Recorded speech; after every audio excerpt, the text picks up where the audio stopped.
Hey there, tonight we're diving into why you wouldn't last a day in an ancient Egyptian court, where the truth is, beneath the luxurious veneer, navigating the politics and intrigue was as complex as deciphering hieroglyphs.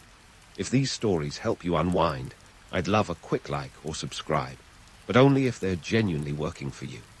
I'm curious where in the world you're listening from, so drop your location and local time in the comments. It's amazing seeing our little community span the globe through these historical tales.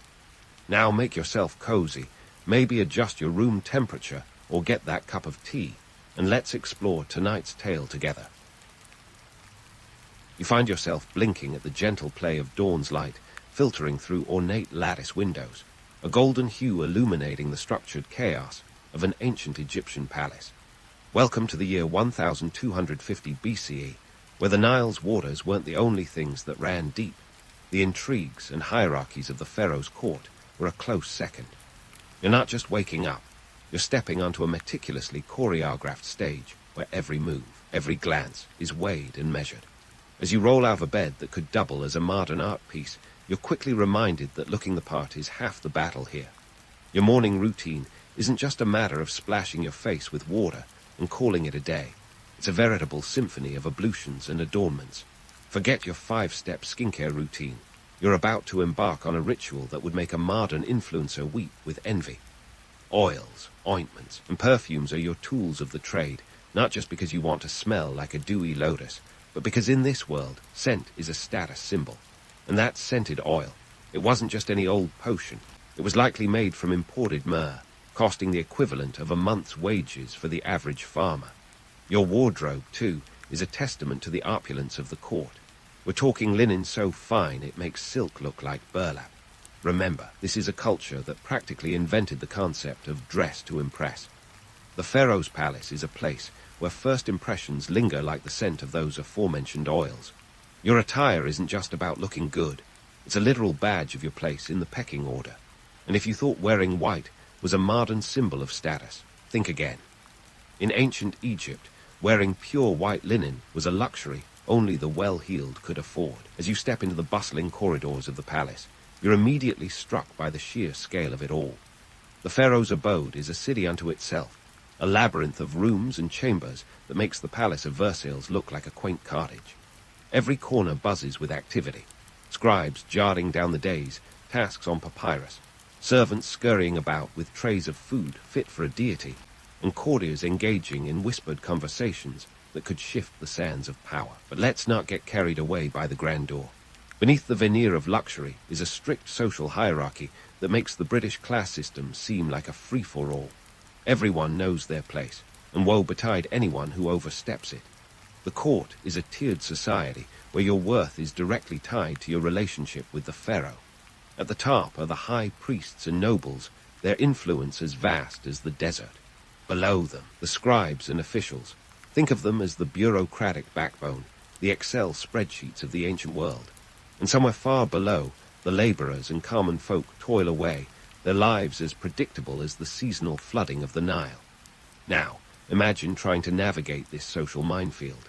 You'd better have your wits about you, because one misstep could see you demoted faster than you can say, Tutankhamun. Your every action is under scrutiny, your every word dissected for hidden meaning. It's a game of power and perception, and in this game, the stakes are as high as the pyramids are tall. Speaking of pyramids, let's talk economics, shall we? While the courtiers enjoy their sumptuous banquets and perfumed baths, the average Egyptian is living a rather different reality. Most citizens are farmers, toiling under the relentless sun to coax grain from the fertile soil.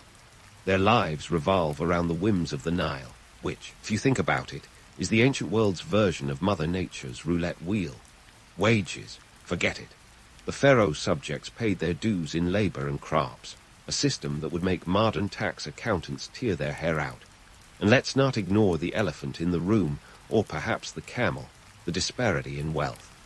While the elite revel in luxuries, the common folk are lucky if they have a roof over their heads made of mud brick. Daily life for them is a far cry from the art-filled halls of the palace. It's a grind of planting, harvesting, and hoping the Nile doesn't decide to take an unscheduled vacation. Back at the palace, as you prepare to present yourself at court, you're keenly aware of the stakes. Here, appearances aren't just important, they're everything. The Pharaoh's gaze is as merciless as the desert sun, and one wrong move could see you out on your ear, or worse. So you stand tall, draped in your finest linen, your skin gleaming with oils, and you take a deep breath. It's just another day in paradise, or is it? As you join the throng of courtiers, each vying for a sliver of the Pharaoh's attention, you can't help but wonder how long you'll last in this game of thrones, ancient Egyptian style. As you weave through this opulent maze, the perfume of incense mingling with the chatter of ambition, it hits you. The court is less a place of decorum and more an ancient version of the board game Risk.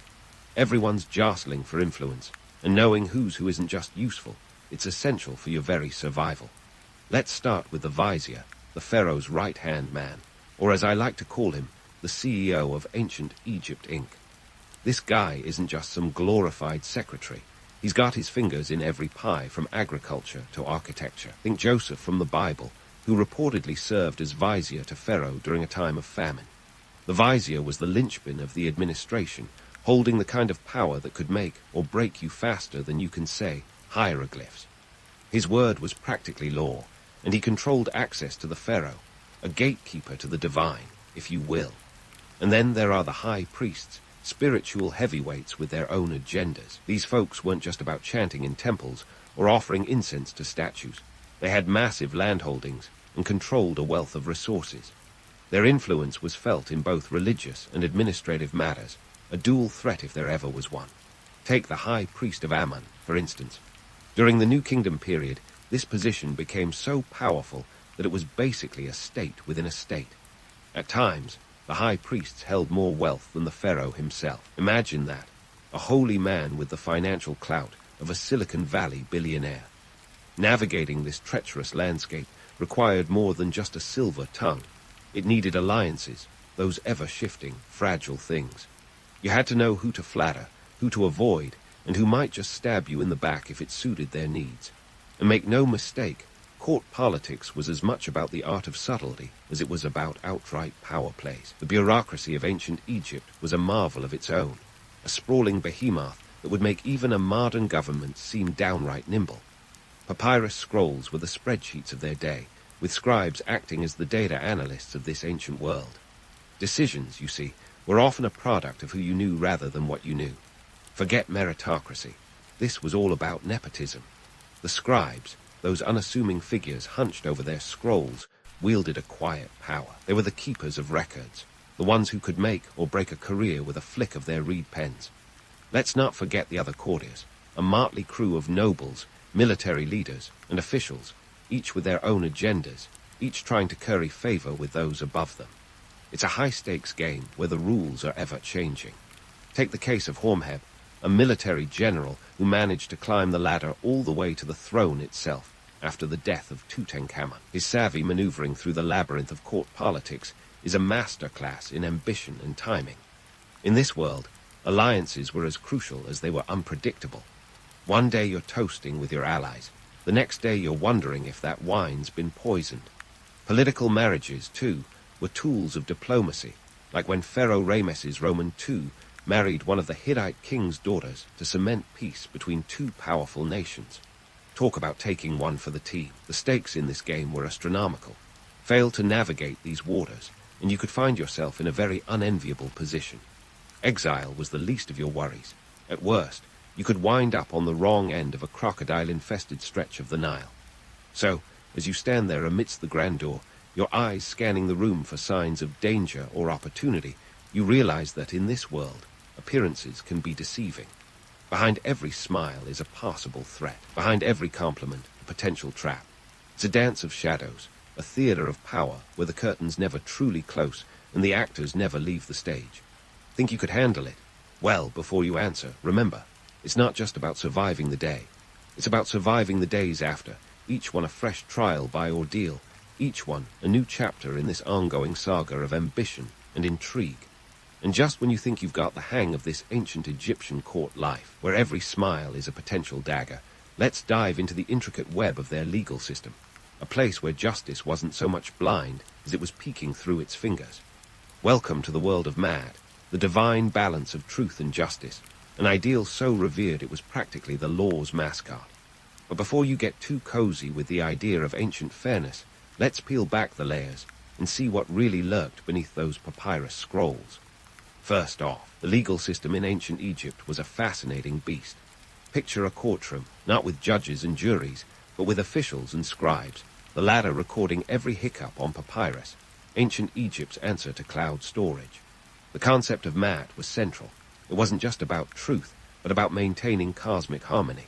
Think of it as the ultimate societal glue, ensuring everything from the Nile's floods to the Pharaoh's reign flowed smoothly. Disrupt this balance, and you weren't just upsetting your neighbor. You were messing with the universe itself. But let's get real. The scales of Maat were often tipped by the hands of those in power. You see, ancient Egyptian justice wasn't a level playing field. Your status, connections, and even your ability to bribe could tilt the scales. Lower classes often found themselves at the mercy of a system where the rich and powerful played by a different set of rules. If you were a commoner accused of a crime, your best bet was to pray to the gods or hope your buddy the scribe was having a good day. Trials themselves were less law and order and more Game of Thrones. Forget the presumption of innocence.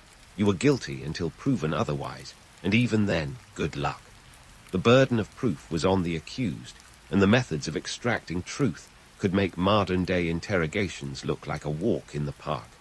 Torture, for instance, was not off the table. Imagine being on the wrong end of a lash, or, worse, a heart poker, and you get the picture.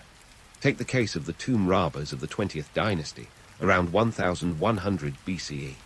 This was a scandal that rocked the nation like an ancient TMZ exclusive. The robbers, mostly lower-level workers from Thebes, were caught pilfering treasures from royal tombs, a crime so serious it was practically treason. Their trial was a drawn-out affair, with confessions extracted through rather persuasive means. Spoiler alert, justice was swift and harsh. Most were sentenced to death, a reminder that while the guards might be watching, the Pharaoh's wrath was immediate. And what about the punishments, you ask? Let's just say they weren't designed for rehabilitation. Ancient Egyptian justice was all about deterrence, often with a side of spectacle. Crimes like theft or grave robbing could result in amputation or execution. For lesser offenses, public flogging was the order of the day, a not-so-gentle reminder to your peers to toe the line. And if you were really unlucky, you might find yourself banished to the labor camps, building monuments to the pharaohs, a fate arguably worse than a swift end. Now, it's tempting to romanticize this as a time when justice was swift and sure, but the reality was far more complex.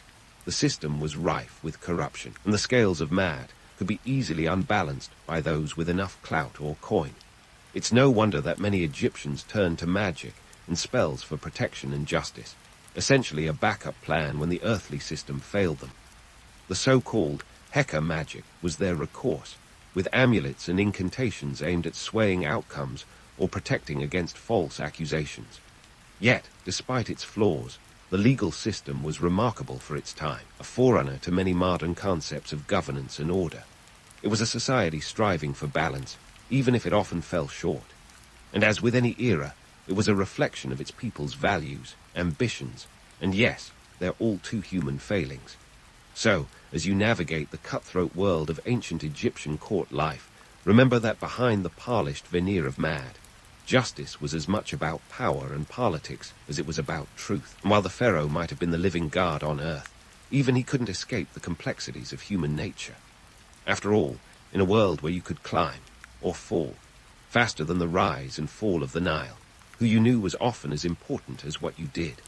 With each step you take through the palace corridors, with every glance exchanged over goblets of wine, you realize that surviving here requires more than just staying on the right side of the law. It's about understanding the unwritten rules that govern this ancient Game of Thrones, where Maat is the ever-present judge, jury, and executioner.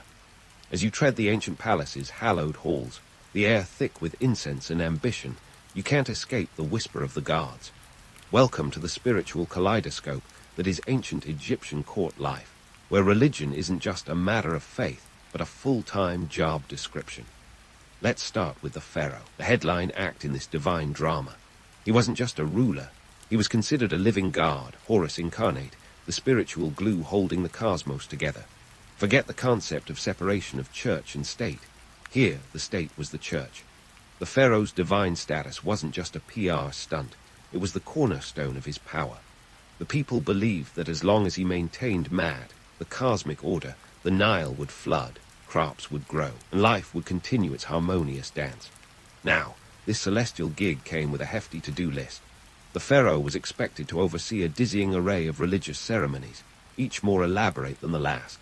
Take the Apet festival in Thebes, a spectacle of divine proportions that put modern parades to shame.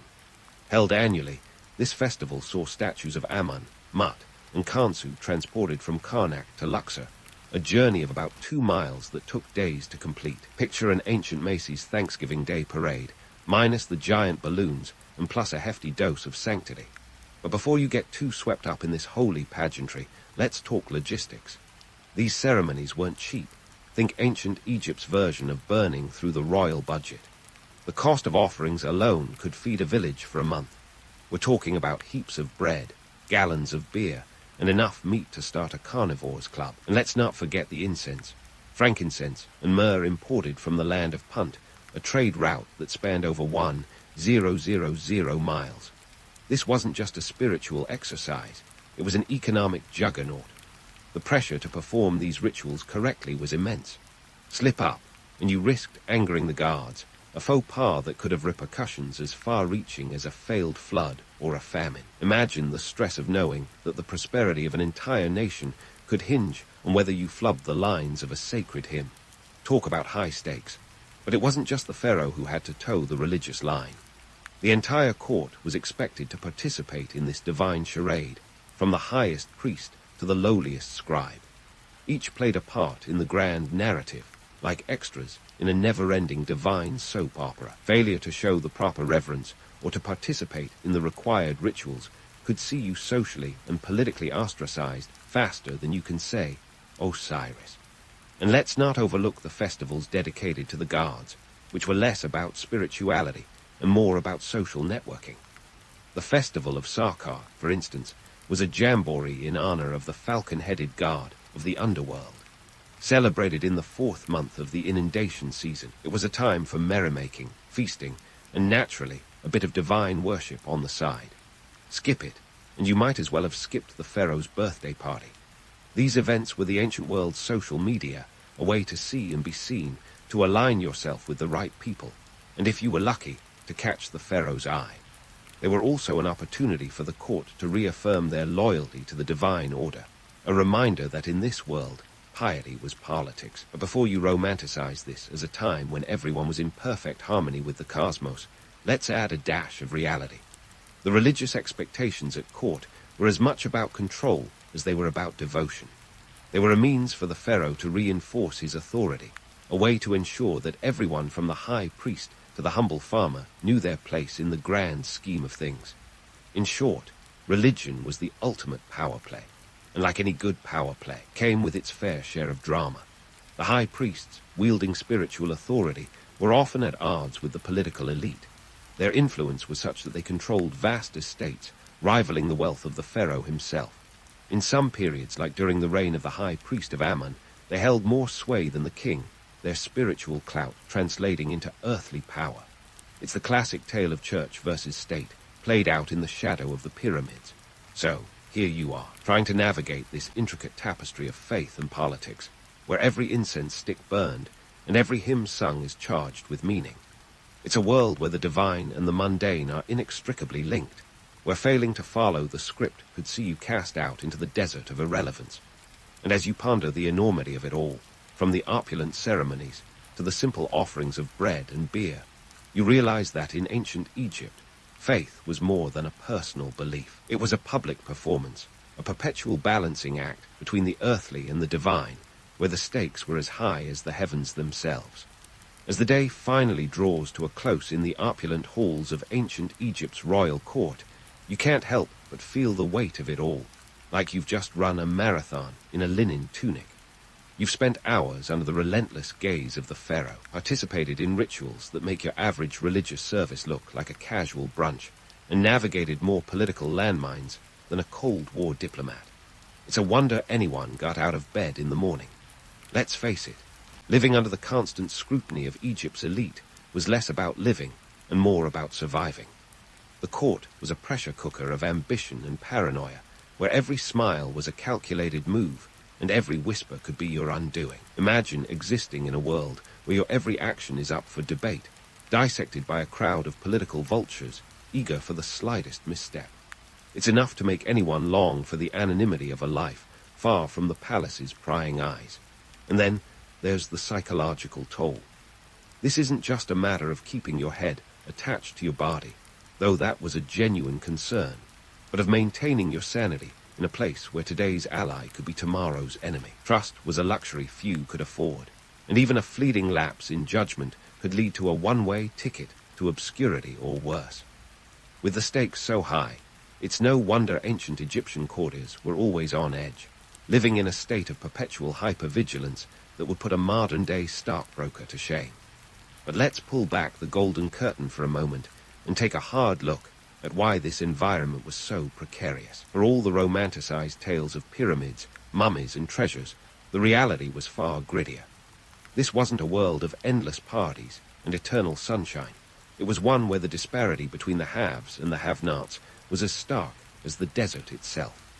While the elite floated through their gilded existence, the majority of Egyptians were busy coaxing life from the land, their lives dictated by the whims of the Nile. Data estimates suggest nearly 80% of the population were farmers, toiling away under the punishing sun to ensure the court's wine goblets remained full. And let's not forget the cost of it all. Running a palace on this scale required resources that would make even a modern government blanch. From the food to the elaborate ceremonies, everything came with a price tag. It said that the daily rations for the palace could feed a small village. We're not just talking about bread and beer. Meat, fish, fruits and vegetables all had to be provided in abundance, and all came from the labor of those far removed from the palace's opulence. Yet, despite these harsh realities, there's a reason the legend of ancient Egypt endures.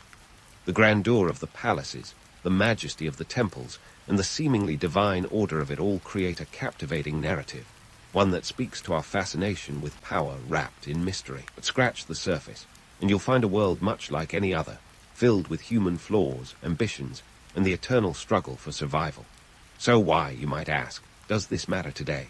Because beneath the surface of this ancient narrative lies the timeless story of human ambition and the lengths to which people will go to achieve it. It's a lesson in the dangers of unchecked power and the fragility of social constructs, themes as relevant now as they were thousands of years ago. As you contemplate the comfort of your own bed, free from the threat of being ousted by a scheming courtier, you realize just how fortunate you are. While ancient Egyptian life was rich in spectacle, it was also fraught with peril, a high-stakes game with few winners. So the next time you grumble about your daily grind, remember that at least you won't find yourself on the wrong end of a royal decree or a crocodile-infested river. In the end, the story of ancient Egypt is one of contrasts, the allure of its legendary grandeur set against the stark realities of life within its court. It's a tale of both romance and reality, where the lines between myth and truth blur in the sands of time. And as you close this chapter, filled with new knowledge and perhaps a touch of gratitude for the modern comforts we often take for granted, you'll find that while the trappings of power may change, the essence of human nature remains much the same. So sleep well, knowing that your biggest worry tomorrow might be a commute, not a coup. If you were a worker in ancient Egypt, waking up each morning to the sound of the Nile, gently lapping at its banks, you might have found yourself wondering how in Ra's name you ended up as a cog in the massive, sand-covered machine of pyramid building. Forget any romantic notion of slaves toiling under the whip. Surprise. You were more likely a well-fed laborer motivated by a steady paycheck and the allure of eternal glory. Yeah, ancient Egyptians were actually running the original mega-construction project, minus the cranes, and with a lot more sand. Let's talk logistics, because moving too. 5-ton limestone blocks across the desert wasn't a job for just anybody. It was an entire economy on its own. Think of it as the ancient equivalent of a government stimulus package, where the Pharaoh was your local project manager and the pyramid was the ultimate public works project. Herodotus, the Greek historian who loved a good story, claimed it took 100,000 workers 20 years to build the Great Pyramid of Giza. Modern archaeologists would scoff politely and correct that to a more modest 20,000 to 30,000 laborers. But still, that's no small feat. These colossal PR stunts, Akka pyramids, weren't just exercises in architectural bravado. They were the ancient world's version of the ultimate flex. It's like saying, look at me, I'm so committed to the afterlife I've commissioned the world's first skyscraper. The economic backbone of this madness was agriculture. Thanks to the Nile, Egyptians had an agricultural surplus that could support a large workforce. During the flood season, fields lay under water and farmers were out of a job. So what did they do? They became pyramid builders. Talk about a side hustle. Now imagine the scene. No cranes, no forklifts, just good old-fashioned manpower and ingenuity. Theories abound as to how they actually moved these massive stones. Some suggest they used sledges and poured water on the sand to reduce friction, turning the desert into a kind of ancient slip-end slide. Others talk about ramps, but let's face it, any way you slice it, it was a logistical nightmare that modern project managers would lose sleep over. The real cost, well, mostly in bread and beer, the staples of an Egyptian diet. Workers were compensated in these commodities, which sounds like a pretty sweet gig until you remember that bread was closer in texture to a brick than a baguette, and the beer was more porridge than pilsner, clocking in at about 2-3% alcohol. Not exactly the craft brews we're used to. Pyramids were the ultimate job creators. They required not just stone movers, but also quarry workers, tool makers, scribes, and cooks. This was a full-blown industry, and it drove the economy in a way that would make modern stimulus packages look like pocket change. Inscriptions found in worker camps suggest that these laborers were organized into teams with names like Friends of Khufu, which sounds like a sports team, but was actually a group of guys ensuring Khufu's grand design was executed to perfection. While we're busting myths, let's address the idea that these structures were built by aliens. Seriously, ancient Egyptians were nothing if not resourceful. They didn't need extraterrestrial help. They had mathematics, astronomy, and a workforce incentivized by the promise of a good afterlife, and perhaps some good old-fashioned peer pressure not to let the Pharaoh down. Beyond the sheer scale, pyramids were also significant in religious and cultural context. They were an expression of the Pharaoh's divine power and a ticket to immortality. Egyptians believed that the Pharaoh needed a suitable resting place to transition smoothly into the afterlife and maintain mad, cosmic order. The pyramids were like celestial staircases for the mighty rulers, a way to climb up and join the gods. Talk about a high-rise with a view. So, in summary, ancient Egypt's pyramid-building bonanza was less about enslavement and more about economic opportunity. It was a monumental task that required ingenuity, a heck of a lot of manpower, and more bread and beer than any college keg party. And while we might be dazzled by the grandeur of these ancient skyscrapers, remember, beneath the limestone, it was all about the economy, the culture, and a little bit of cosmic order. While the dust of Egyptian pyramids settles in the rearview mirror of history, let's take a swift trireme across the Mediterranean to ancient Greece, where democracy and drama were the twin engines powering the Athenian state. Ah, Athens, where democracy was born, or should I say, where it was conceived in a complicated political relationship that would make any soap opera look tame. Forget the idyllic vision of toga-clad philosophers lounging in the sun, debating ethics. The reality was a bit more, shall we say, exclusive. You see, Athenian democracy wasn't quite the one-person, one-vote model we associate with modern democratic principles. It was more like some people, some votes, and those some people were really just a select group of land-owning male citizens. If you were a woman, a slave, or not native to Athens, sorry, you were out of luck. In fact, out of a population of about 250, 000 to 300, 000, only around 30, 000 to 40, 000 were eligible to participate in this grand experiment of governance. So much for universal suffrage right.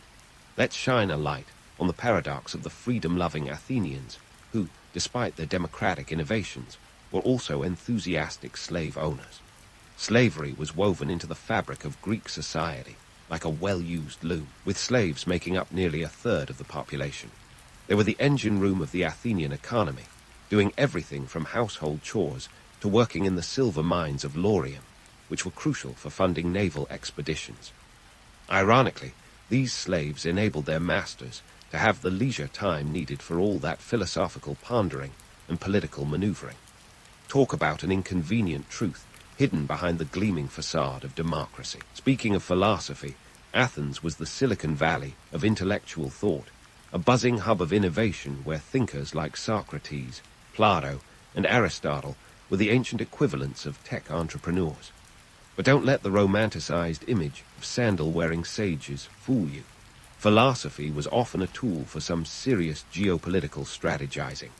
Take Socrates, for instance. His method of questioning everything might have seemed like a harmless intellectual exercise, but it was really a way to challenge the status quo, and by extension, those in power.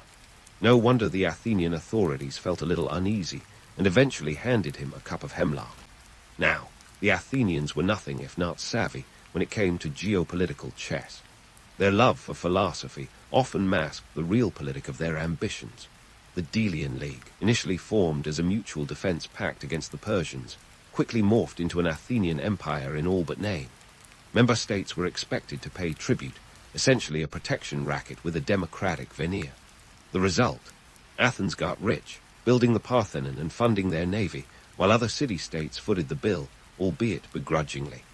Economically, Athens was a powerhouse, rivaled only by the likes of Corinth and the Persian Empire. The Athenian economy was a complex web of agriculture, trade, and silver mining.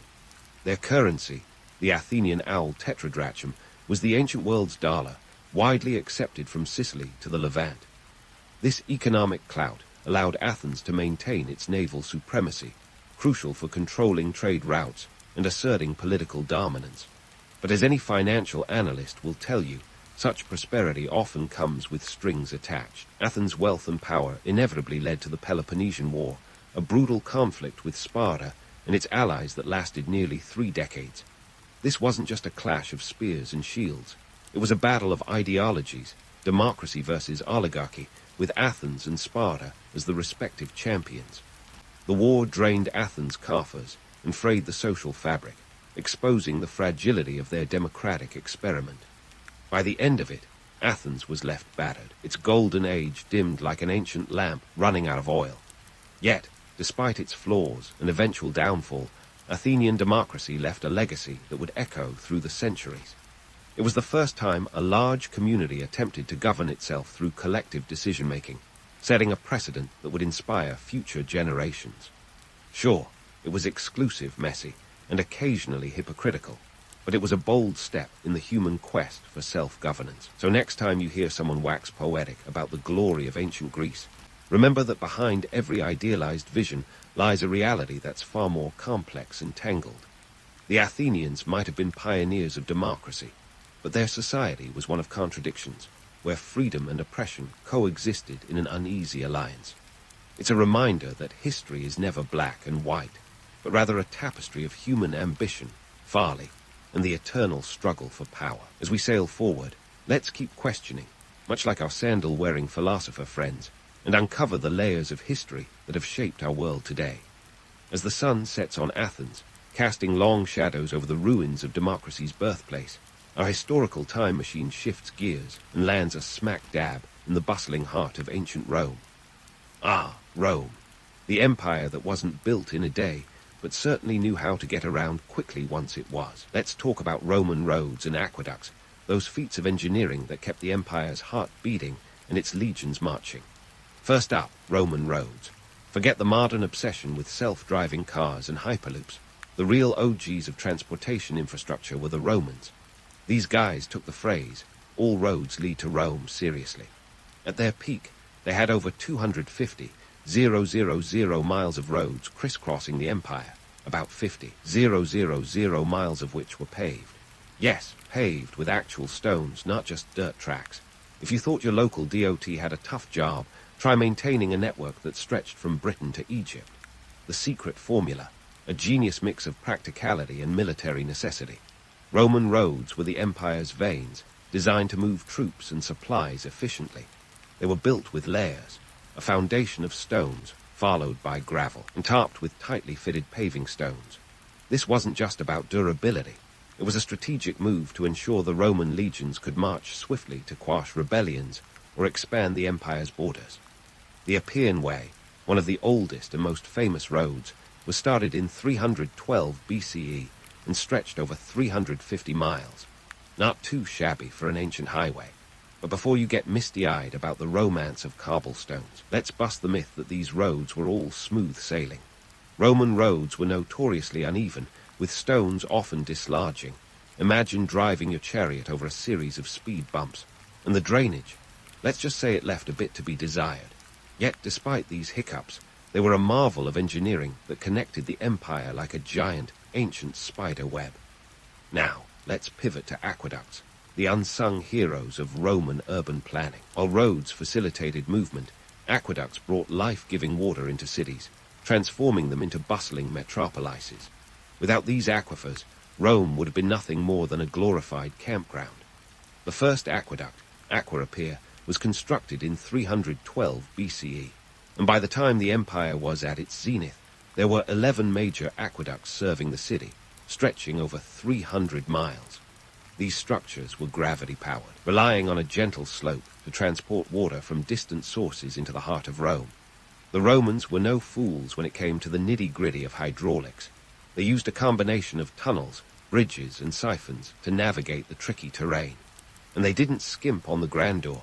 Just look at the Pont du Gard in France, an impressive three-tiered aqueduct that still stands today, testament to Roman engineering prowess. Of course, not everything was as pristine as the gleaming marble facades suggest. Water theft was rampant. Unscrupulous citizens tapped into the system for their private baths and gardens, and maintenance was a constant headache. Imagine plumbing issues on a city-wide scale without a hotline to call. The cost of keeping the water flowing was hefty, too. Emperor Augustus reportedly spent 180 million sesterces annually on maintaining the water supply, a sum that would make even the most lavish modern municipalities wince. So, while we admire the Roman roads and aqueducts for their innovation, let's not romanticize them too much. They were practical solutions born out of necessity, driven by the demands of empire maintenance. The real story is less about the awe-inspiring arches and more about the relentless grind of keeping an empire hydrated and on the move. Now, onto the myth of the Roman legionary, the supposed super-soldier of antiquity. Hollywood would have you believe these guys were unstoppable killing machines, but scratch the surface, and you find a different story. Roman soldiers were more like the ancient world's blue-collar workers than invincible warriors. Their daily lives were filled with gripes and grumbles that would resonate with any modern-day employee. First, the recruitment process wasn't exactly voluntary. Many legionaries were conscripts, plucked from farms and forced into a life of military service. Their pay, not nearly as heroic as you'd think, about 900 sesterces a year. Sure, they got a share of the spoils when they conquered new territories, but that was far from guaranteed. And while they did get bonuses like the donativa, which was a cash handout from the emperor, these were sporadic and often depended on the whims of the ruling class. The real kicker, legionaries had to pay for their own equipment, which included armor, weapons, and even their own rations. Imagine being told to fight for the glory of Rome, and then handed a bill for your sword and sandals. Not exactly the glamorous life of conquest and glory one might expect. Life in the legions was tough, with long marches, harsh discipline, and the constant threat of battle. And when they weren't fighting, they were building forts, roads, and even the occasional aqueduct. Yes, Roman soldiers were also part-time construction workers. They were essentially the ancient equivalent of the modern army's corps of engineers, expected to build as well as fight. Also, let's not overlook the psychological toll. Campaigns could last for years, and soldiers were often far from home, missing family and familiar comforts. Letters from soldiers stationed on the fringes of the empire reveal a longing for home and a litany of complaints about everything from the weather to the food. It turns out, soldiers throughout history have been united by a common refrain: the food sucks. But despite these gripes, the Roman legions were a formidable force, thanks to their discipline and organization. They were the backbone of Roman military might, feared across the known world. However, it was their ability to adapt and innovate that kept them ahead of their enemies, not some innate superhuman strength. As we marvel at the feats of Roman engineering, and the might of its legions, it's essential to temper that admiration with a dose of reality. These achievements were built on the backs of countless laborers and soldiers, each with their own struggles and stories. They remind us that history is often written in grand narratives, but lived in the everyday grind of ordinary people striving to make a living, whether by constructing roads or marching across them. And so, as we leave the imperial bustle of Rome behind, we remain mindful of the legacies these ancient achievements have bequeathed us.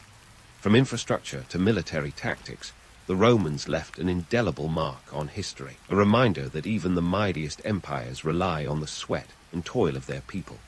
As we prepare to delve further into history's annals, let us always question the myths and embrace the messy, fascinating truths that lie beneath. And so, as we leave the imperial bustle of Rome behind, our historical compass swings eastward to the sprawling expanse of ancient China during the Han Dynasty. Ah, the Han Dynasty, a golden age where silk wasn't just a fabric, but the thread that wove together an entire economy. Trade routes like the Silk Road, legendary, sure, but let's peel back the romanticized veil and see what's lurking beneath. First, let's tackle the Silk Road. Forget the image of a bustling, well-paved interstate. This was more Mad Max than Marco Polo. The Silk Road was a series of trade routes that snaked across deserts and mountains, stretching over 4,000 miles from China to the Mediterranean. It was less a highway and more a network of dirt paths where merchants and their camels braved elements that would make any seasoned traveler question their life choices. Now, the name Silk Road is a bit of a misnomer. Yes, silk was the superstar product, but the road was more of an ancient Amazon prime for everything from spices and gemstones to ideas and religions. The real kicker, the Silk Road wasn't just one road. It was a labyrinthine network of routes, with merchants as the couriers of the ancient world. The journey wasn't just perilous due to the elements.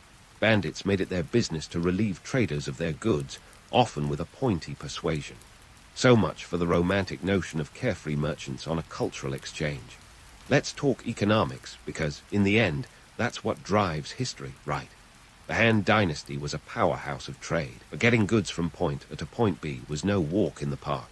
Taxes and tariffs were the order of the day.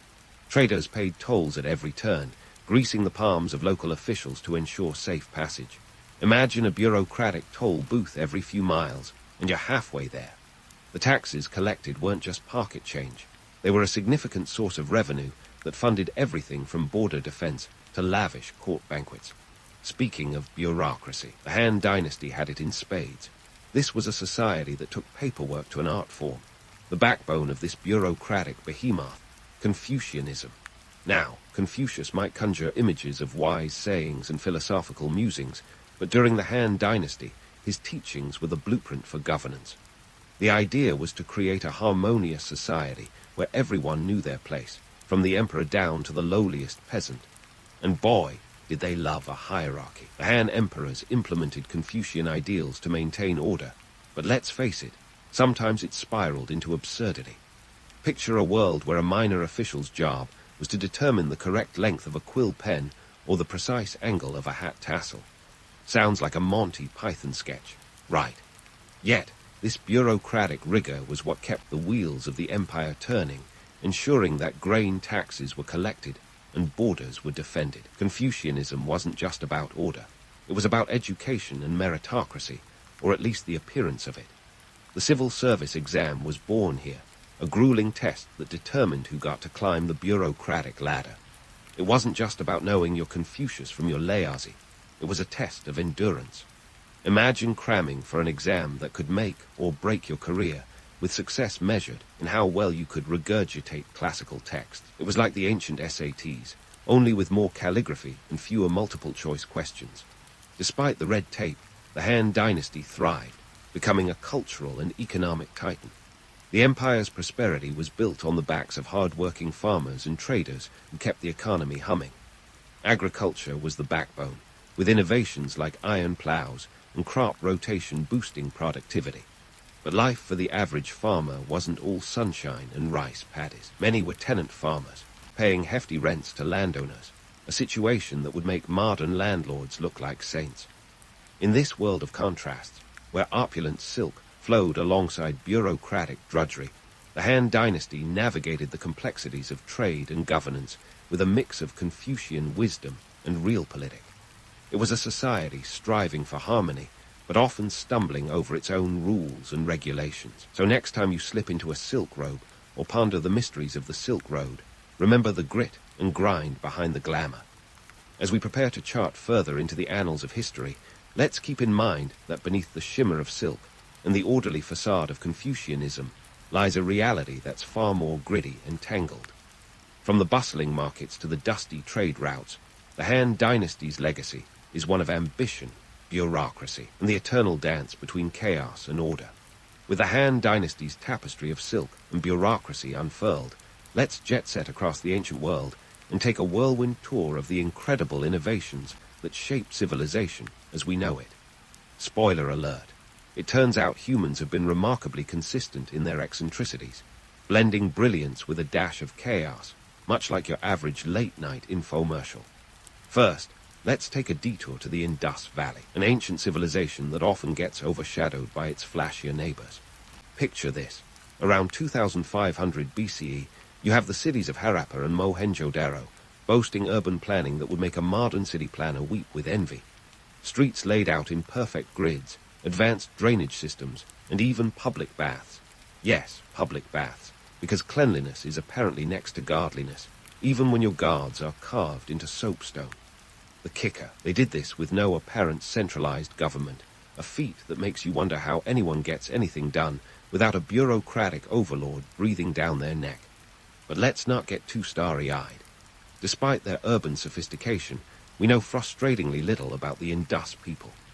Their script remains undeciphered, leaving historians in the dark, scratching their heads and occasionally mumbling to themselves in frustration. It's as if the Indus folks left us a tantalizing clue on history's scavenger hunt, only to hide the map where the sun doesn't shine.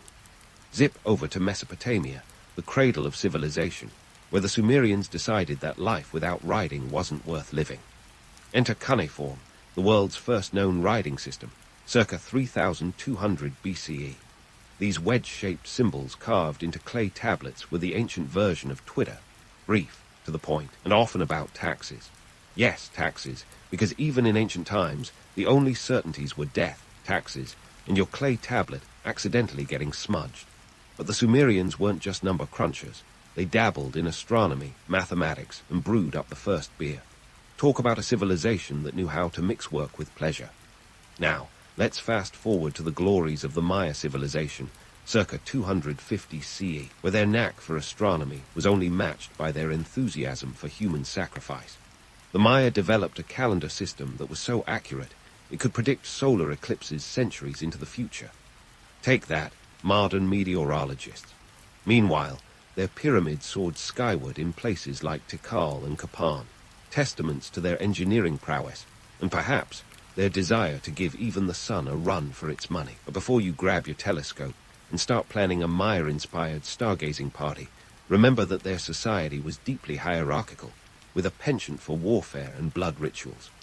The very heavens they charted were also used to justify the need for sacrifices, a grim reminder that astronomical genius sometimes came with a side of macabre. Let's not forget the Persians, who around 550 BCE under Cyrus the Great created an empire that stretched from the Balkans to the Indus Valley.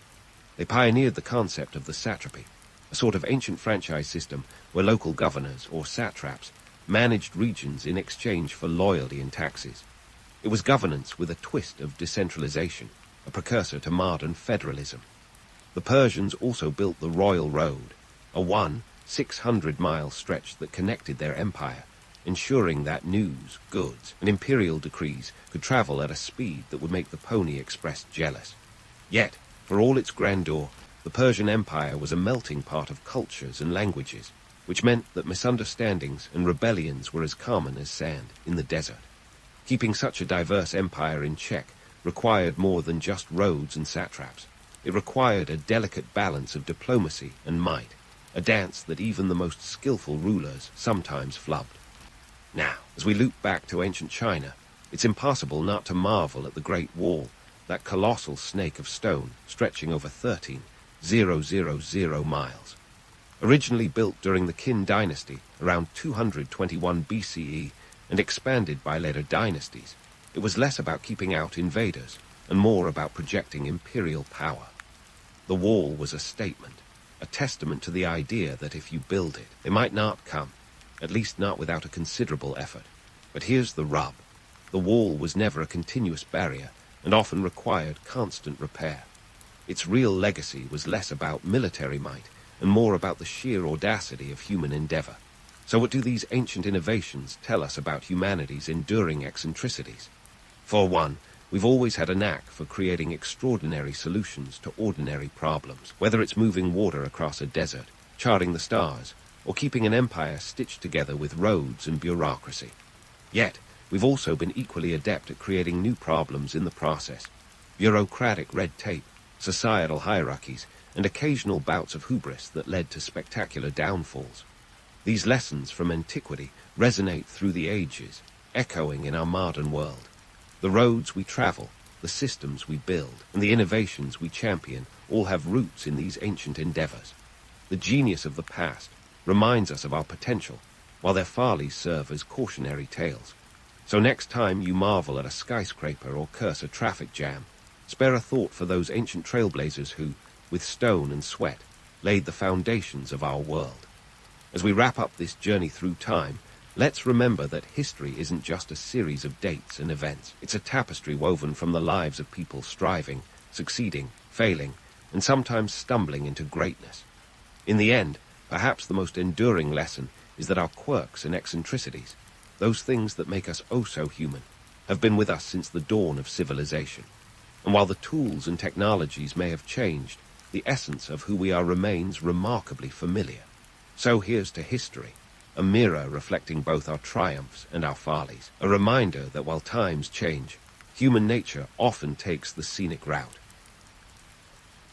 In the ancient world, time was as slippery as an eel coated in olive oil.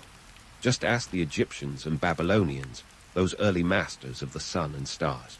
These civilizations were the original tinkerers of time, pioneering what we might cheekily dub an ancient history fallback.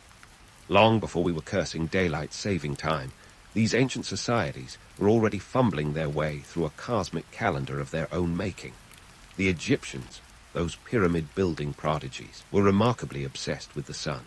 You'd think they were all auditioning to be the next Ra, the sun god himself.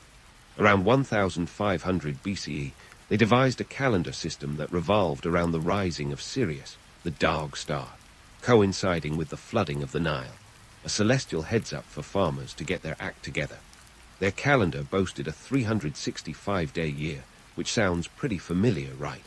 But hold your horses, because they didn't account for leap years. Every few centuries, their calendars would be so out of whack that they were celebrating New Year's in the middle of harvest. Now, the Babylonians, those folks knew how to mix math with mythology like cocktail hour at an accountant's convention. Living in Mesopotamia, they had a penchant for the number 60.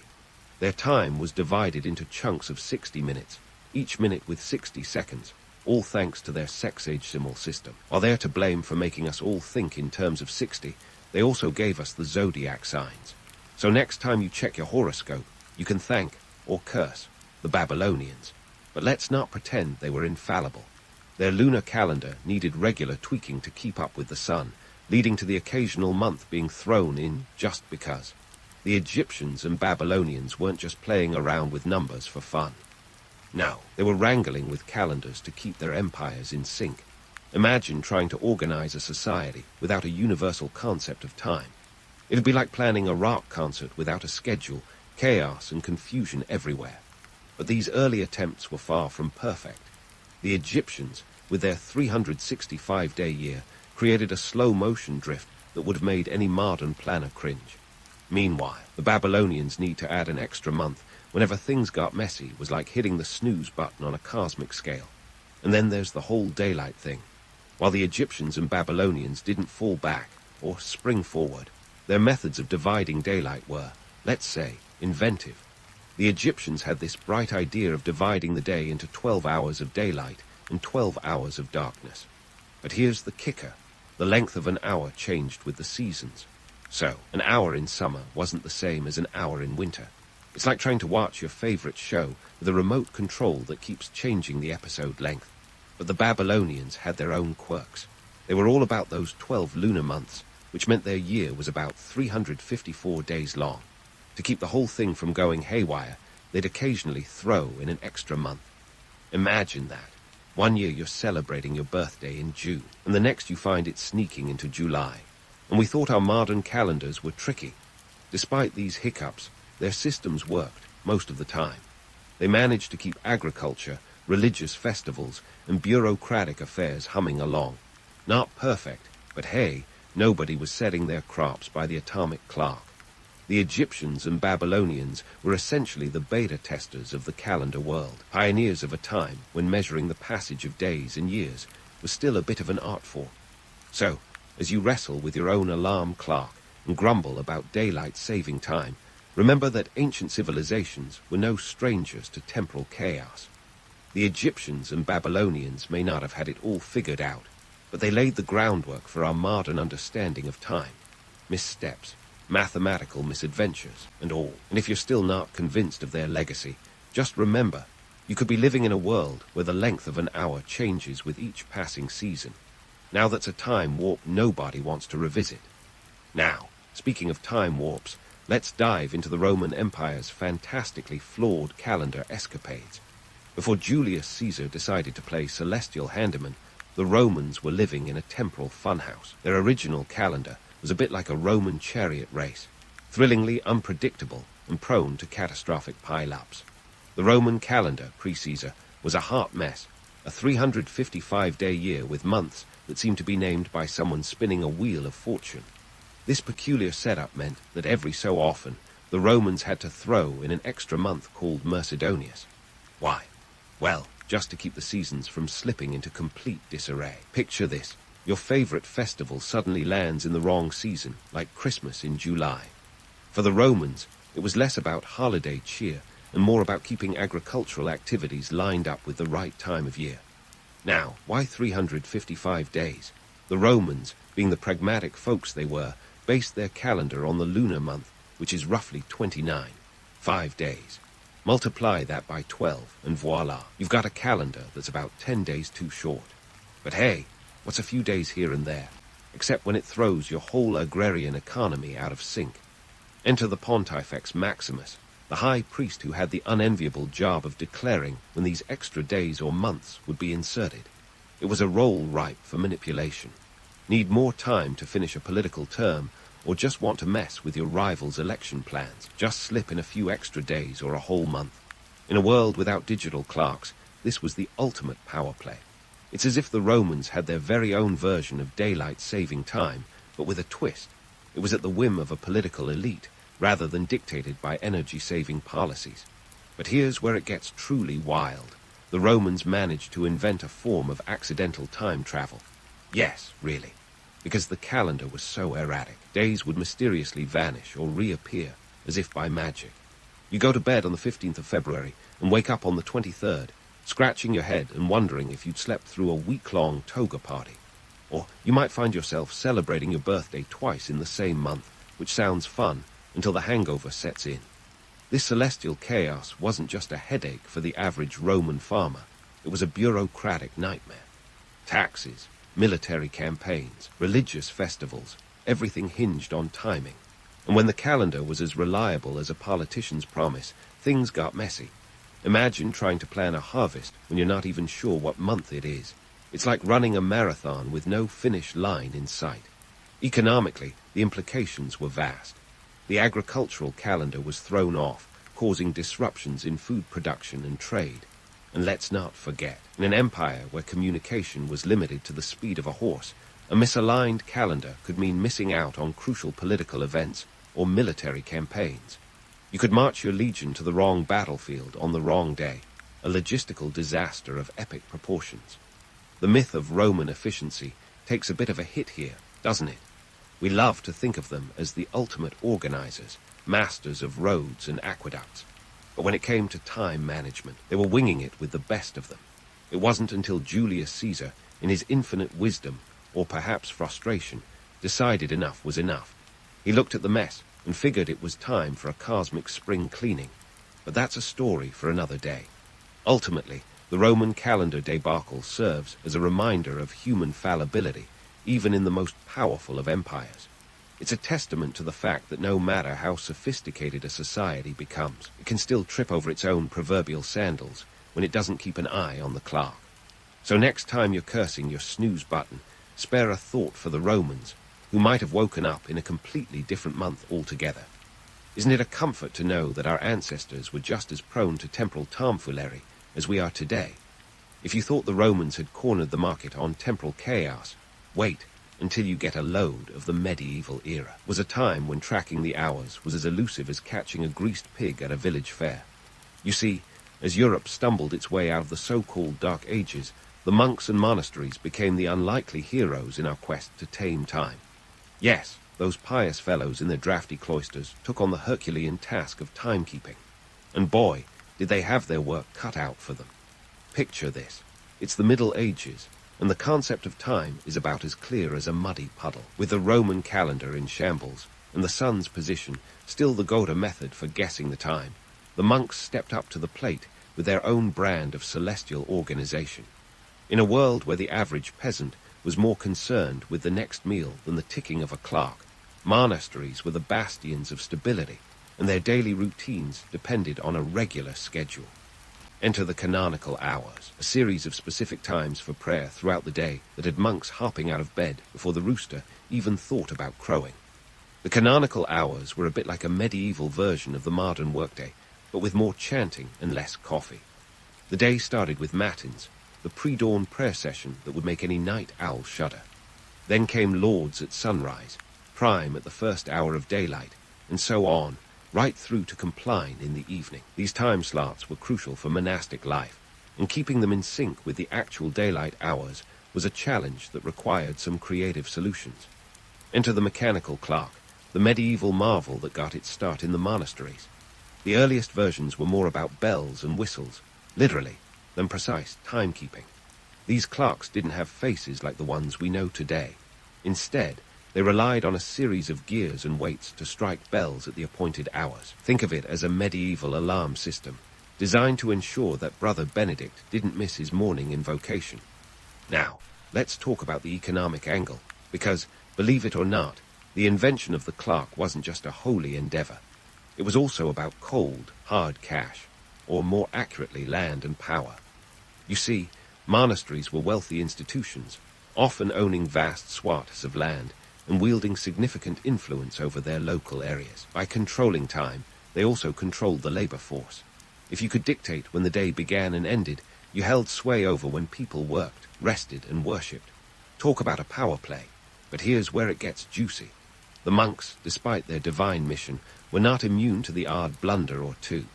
Early mechanical clocks were notorious for their inaccuracies, often straying by as much as a quarter hour each day. Over the course of a month, you could find yourself almost half a day out of sync with the sun, enough to throw even the most devout monk into a tailspin. And then there were the famous clock towers that began sprouting up across Europe like dandelions in a spring meadow. These towers became status symbols for towns, each one trying to outdo the other with taller, more elaborate constructions. If you thought medieval towns had it rough with plague and peasant revolts, try adding a clock tower rivalry into the mix. It was as if they were trying to reach the heavens themselves, one tick at a time. Of course, the development of more accurate timekeeping devices wasn't just for show. It was a response to the shifting economic and social landscape. As trade increased and cities grew, the need for a standardized system of hours became more pressing. Merchants needed to coordinate trade routes, markets had to open and close at specific times, and ships set sail according to the tides, not the whims of a clock that couldn't keep its hands in line. And so, with the relentless march of progress, the medieval clock evolved. By the 14th century, the first true mechanical clocks with hour hands, but still no minute hands, were appearing.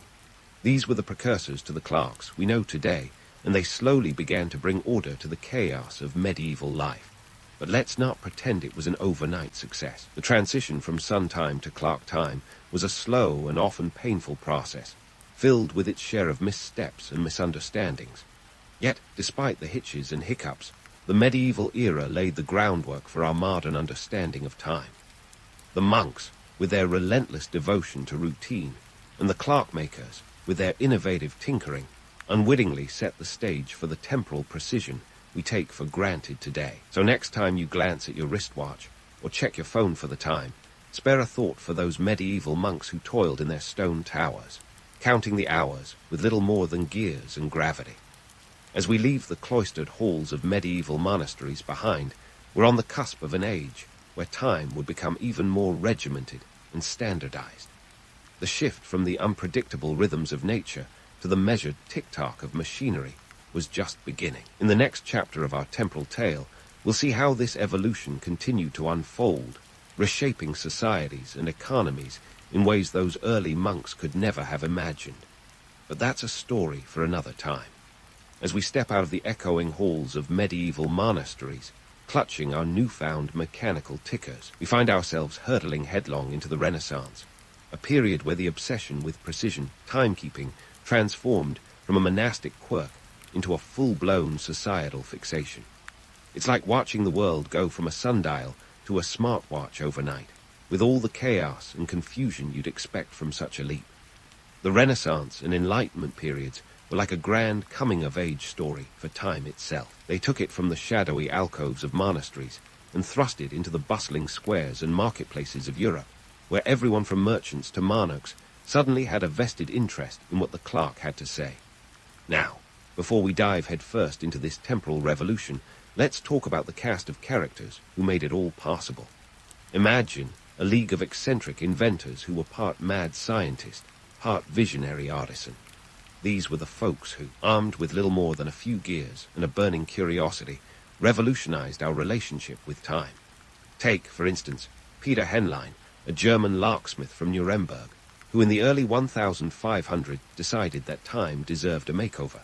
He's often credited with inventing the first portable clock, a contraption charmingly known as the Nuremberg egg. This wasn't your sleek, elegant wristwatch.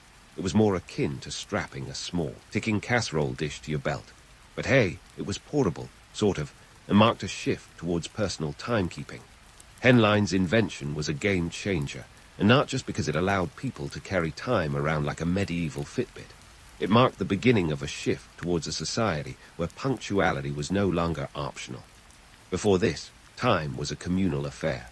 You woke up when the rooster crowed, ate when the bell chimed, and went to bed when the sun dipped below the horizon. But with a personal timepiece, suddenly the world was your oyster, or rather, your egg. You could set your own schedule, independent of the sun or the whims of the local abbot. It was a little slice of autonomy ticking away in your pocket. But the Renaissance wasn't content with eggs alone. As the 16th and 17th centuries unfolded, the demand for ever more accurate timepieces grew, driven by the burgeoning needs of an expanding economy and the relentless pursuit of knowledge. Enter the marine chronometer, a device that's less about counting sheep and more about counting leagues across the ocean. Navigation was the name of the game, and for that, you needed a timekeeping device that didn't lose its marbles at the slightest jostle. John Harrison, an English carpenter and clockmaker, spent most of his life perfecting these devices, eventually creating a chronometer that could keep time within a few seconds over several weeks at sea. This might not sound like much, but in the world of 18th century navigation, it was like putting a man on the moon with a slide rule and a prayer. Harrison's chronometer revolutionized travel and trade. Accurate timekeeping meant accurate longitudinal measurements, transforming how ships were navigated and making global trade routes more reliable. Imagine the economic impact. Faster, safer voyages meant more goods arriving on time, fewer ships lost to the abyss, and an explosion in trade networks. The clock wasn't just ticking, it was ringing the opening bell of a global marketplace. But let's not put all our eggs in one celestial basket. The Enlightenment period was rife with philosophical debates and scientific explorations that left no stone unturned or unclarked. Timekeeping became a metaphor for the age of reason itself, an era where the mysteries of the universe were being unlocked by men who were, quite literally, watching the clock. They were charting the stars, measuring the planet, and in the process, creating a world increasingly ruled by the rhythms of timepieces rather than the rhythms of nature. The societal implications of all this clockwork precision were monumental, and not always in the ways you might expect. Sure, we got punctual trains and synchronized factories, but we also got a society increasingly obsessed with the idea of time as a commodity. Time became money, a transaction measured in hours and minutes, rather than grains of sand slipping through an hourglass. This was both a boon and a burden. It drove efficiency and innovation, but it also ushered in the era of the relentless hustle, where every second counted and was counted. And let's not forget the cultural side effects. The Clock Tower became the centerpiece of any self-respecting town. These towering monuments to time were the medieval version of the town square, casting their long shadows over markets and plazas below. They weren't just telling time, they were telling a story, one of power, progress, and prestige. The bigger the clock, the bigger the statement. It was as if each tick and tock was a reminder of humanity's triumph over the capriciousness of nature, a bold declaration that we were no longer slaves to the sun's whims. But in our haste to master time, did we lose something along the way? The myth of the clock, as a symbol of progress, is a tantalizing one, but it's worth noting that the newfound obsession with punctuality wasn't without its detractors. Critics lamented the loss of a more natural, less regimented lifestyle, where time was measured in seasons and sunsets, not seconds and minutes. There was a fear that in our quest to conquer time, we were losing touch with the very essence of what it meant to live. Yet, as the Renaissance gave way to the Enlightenment, the momentum was unstoppable. Time had become the invisible hand, shaping economies and societies alike. The clock was no longer just an object, but a concept that permeated every facet of life. From the humblest peasant to the loftiest philosopher, everyone danced to the same mechanical rhythm, each tick and tock echoing the relentless march of progress. So, as we wind down this chapter of our temporal odyssey, keep in mind that the story of time is far from over. We've navigated from sundials to ship's chronometers, from monastic bells to market clocks, but there's still more to uncover. The evolution of timekeeping is a tale of human ingenuity, ambition, and folly, a reminder that while we may never truly master time, we'll never stop trying. And who knows what temporal twists and turns await us in the next installment of this ever-ticking tale. Stay tuned, because the clocks aren't stopping yet. And speaking of clocks that refuse to stop ticking, let's fast forward to the 20th century, where humanity's love-hate relationship with timekeeping gave birth to one of the most controversial inventions of all, daylight saving time. It's a concept that sounds like a brilliant idea after a few too many espressos, as if we could just shift the sun's schedule with the flick of a bureaucratic pen. But how did we get from clunky medieval clocks to this modern dance of the clocks? The roots of daylight saving time, DSD, dig deep into the soil of economic necessity and wartime pragmatism. The idea was first seriously proposed by George Vernon Hudson, a New Zealand entomologist, in 1895. He wanted more daylight hours after work to collect bugs. Yep, you heard that right. Bugs. Hudson figured a little temporal tweak could give him more time with his six-legged friends. But it was during World War I that DSD truly gained traction. The Germans, in 1916, were the first to adopt it as a way to conserve coal during wartime. Soon, Britain and other countries followed suit, and before you knew it, people were fiddling with their clocks like they were auditioning for a role in a time travel flick. But let's not pretend DSD was universally adored. Fast forward to the 1970, and the oil crisis had the world scrambling for energy-saving measures. Enter daylight saving time, once again donning its superhero cape to rescue us from the clutches of energy consumption. The U.S. Congress even went so far as to extend DSD in 1974, hoping to curb the nation's energy appetite. Spoiler alert, it didn't quite work out as planned. Studies showed a marginal reduction in energy use, about 5% a day, according to the U.S. Department of Transportation. Not exactly the knockout savings everyone was hoping for, and this brings us to the myths and legends swirling around DSD like a fog of temporal confusion. The idea that daylight saving time significantly reduces energy consumption is like believing in unicorns. Charming, but ultimately a fantasy. Sure, you might save a bit on lighting in the evening, but what you gain in daylight you lose in morning heating costs, not to mention the havoc it wreaks on sleep patterns, health, and even traffic accidents. Studies have shown a spike in heart attacks and workplace accidents immediately following the spring forward. It's as if the clocks are conspiring to make our mornings even more miserable. Then there's the romantic notion that DSD gives us more leisure time, a chance to enjoy long summer evenings, sipping lemonade on the porch. But let's face it, most of us are too busy scrolling through social media to notice the extra daylight. DSD is a relic of a time when people had more leisurely pursuits than doom scrolling. Economically, DSD is a mixed bag. Retailers love it, hoping that longer daylight hours equate to more shopping time. But for farmers, especially dairy farmers, it's a nightmare. Cows don't care about clocks. They have their own internal schedules. And if you've ever tried to explain daylight saving time to a cow, you know it's a losing battle. The financial markets have adapted, of course, but not without a few hiccups along the way. In a globalized economy, where time zones are already a migraine-inducing puzzle, DSD adds another layer of complexity. Politically, the debate over DSD is like a game of temporal tennis, with various regions opting in or out based on local whims. In the U.S., Arizona and Hawaii famously reject DSD, preferring to keep their clocks steady. Meanwhile, Europe has toyed with the idea of abolishing it altogether, a move that's been debated more times than a parliamentary bill. So why do we cling to this biannual ritual of clock-changing chaos? It seems to speak to a deeper human urge, to control time, to bend it to our will, even if just a little. It's a nod to the ages-old struggle against nature's tyranny, a flicker of defiance against the setting sun. But in our quest to master time, we often find ourselves ensnared by it, like modern-day Sisyphuses rolling clocks up a hill. Reflecting on the cyclical nature of our temporal tinkering, it's clear that the more things change, the more they stay the same. From the Egyptians and Babylonians trying to align their harvests with the stars, to the medieval monks ringing bells to keep the faithful in line, to our modern obsession with daylight saving, we're all trying to make sense of time's slippery nature. It's a reminder that while our calendars and clocks have evolved, the basic human desire to order our lives remains as constant as the passage of time itself.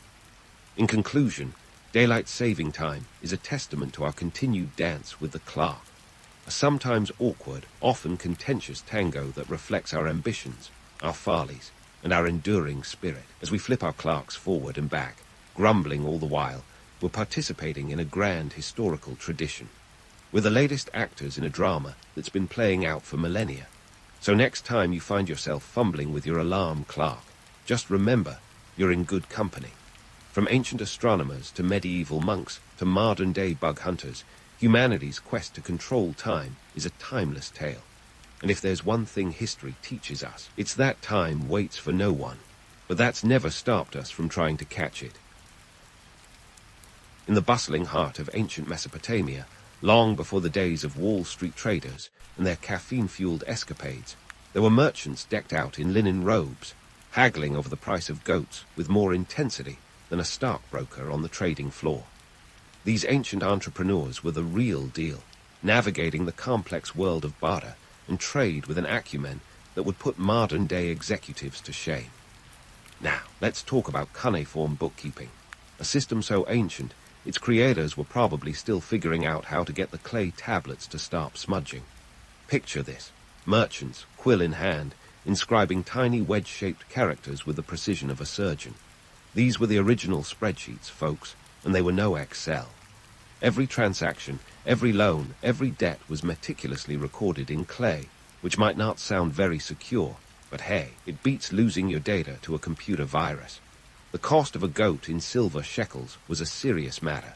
Forget about discussing the weather. These merchants were deep in debate about whether one goat should cost 20 shekels or 30.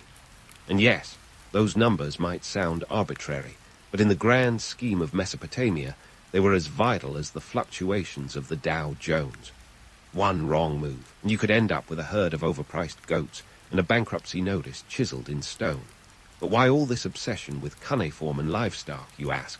Enter Hammurabi, the king who decided that his legacy should be a giant stone slab filled with rules.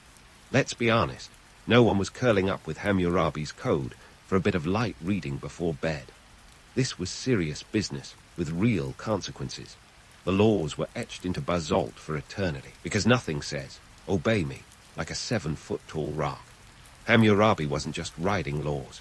He was writing the terms and conditions of ancient life, ensuring that everyone from the goat herder to the merchant knew where they stood.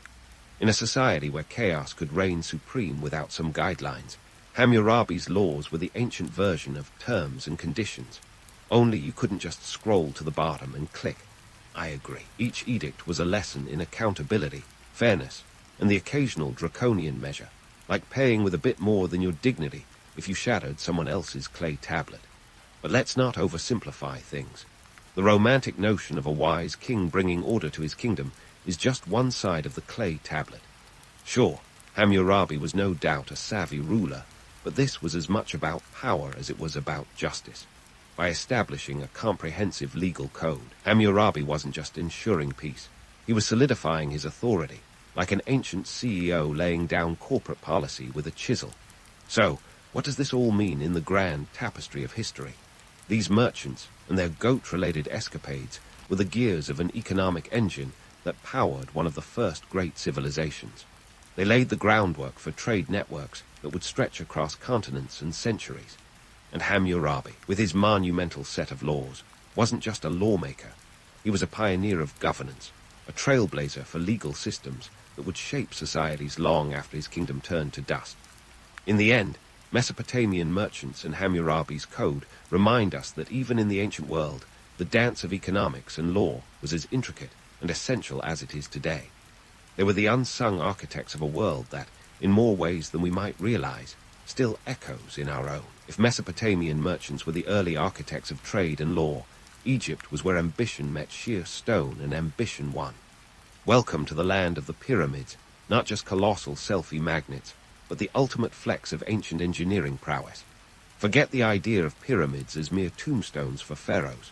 These were the skyscrapers of their day, only without the steel and glass, and with a lot more limestone and sweat. Let's talk logistics, folks. Building these massive structures wasn't about mystical forces or extraterrestrial architects, despite what late-night TV documentaries might suggest. No, it was about something far more earthly, human capital and lots of it. The Great Pyramid of Giza, for instance, is estimated to consist of around 3 million blocks, each weighing anywhere between 5 to 15 tons. That's a lot of heavy lifting, even by today's standards, and yet it was accomplished with nothing more than ropes, ramps, and sheer willpower, the ancient version of a can-do attitude. Now, before we picture pharaohs as divine beings, lounging around and pointing grandly at blueprints, let's dial it down a notch. These rulers had more in common with modern-day CEOs than you might think. Running a project of this scale required meticulous planning, resource allocation, and yes, a workforce management strategy that would make any HR department proud. Pharaohs were the ultimate project managers, juggling timelines, budgets, and the ever-important human resources. Speaking of workers, let's clear up another misconception. The builders weren't slaves. That's right. Despite what countless Hollywood epics would have you believe, these weren't chains and whip scenarios. The pyramid builders were skilled laborers, craftsmen, and yes, some conscripted peasants who worked in rotation. Think of it as an ancient draft, only instead of military service, you were summoned to chisel away at history. And what did these builders get for their back-breaking work? Daily wages of bread, onions, and beer. Yes, beer. Forget about stock options and health benefits. In ancient Egypt, you worked for carbs and a buzz. This wasn't just any beer, it was a staple of the Egyptian diet, with a thickness that would make your local craft brew seem like flavored water. It was high-calorie fuel for a workforce that needed every ounce of energy to haul those massive stones. But why build these gargantuan monuments in the first place? Well, the pyramids were as much about power and propaganda as they were about religion. They were the Facebook ads of their time, broadcasting the might and eternal life of the pharaohs. In a world without social media, what better way to assert your god-king status than by commissioning a structure visible from miles away, a constant reminder of your divine right to rule? Yet, let's not romanticize this too much. For all their awe-inspiring grandeur, the pyramids were also a testament to a social system that knew how to extract labor on a massive scale. They were built in a time where the idea of labor unions was as alien as, well, the notion that aliens built the pyramids. The workers might have been paid, but they were also part of a rigid class structure that dictated one's role in society from birth. The pyramids were a testament not just to human ingenuity, but to a society ordered around a singular vision of power and eternity.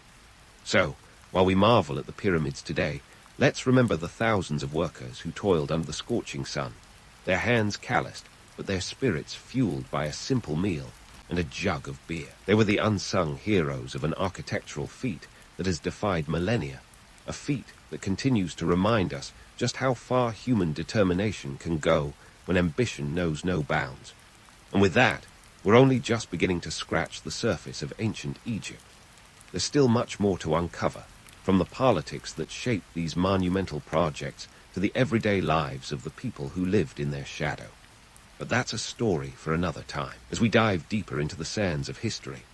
Let's leave the scorching sands of Egypt behind and set sail across the Mediterranean to a land where democracy was born amid the chatter of agora gossip and the clink of ceramic wine cups. Welcome to ancient Greece, home of philosophers, warriors, and some eyebrow-raising political practices. Now, when we talk about Athenian democracy, don't let your mind drift to images of polished debates and impeccable voting systems. This was no Westminster or Washington. No, the Athenian version was more like a town hall meeting with a dash of chaos and a sprinkle of theatrics. Imagine thousands of citizens, all male and all over the age of 20, gathering in the open air, wielding their voices like toddlers with a megaphone. Decision-making was as much about who could shout the loudest as it was about eloquence or reason. Let's debunk the myth of the pristine cradle of democracy, shall we? The reality was more of a mixed bag. To start with, only about 10-20% of the population could actually vote. Women, slaves, and foreigners. Sorry, no ballot for you. It's like throwing a party, but only letting the neighborhood committee decide on the playlist. And what about those colorful voting methods? Think of the ostracism vote. It involved scratching the name of an overly ambitious politician on a piece of pottery, called an ostracon. If enough people agreed, that person was exiled. This wasn't the smooth, secret ballot of today, but a public shaming with shards of pottery as the medium of choice.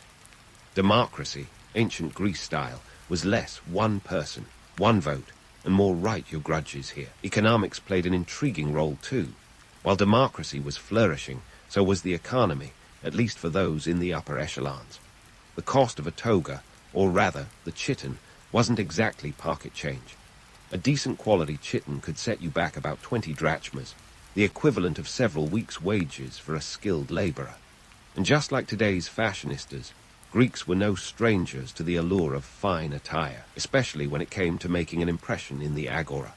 It was a society where appearance mattered, and much like today, what you wore could say more about your social standing than your philosophical musings. Speaking of musings, let's talk philosophers.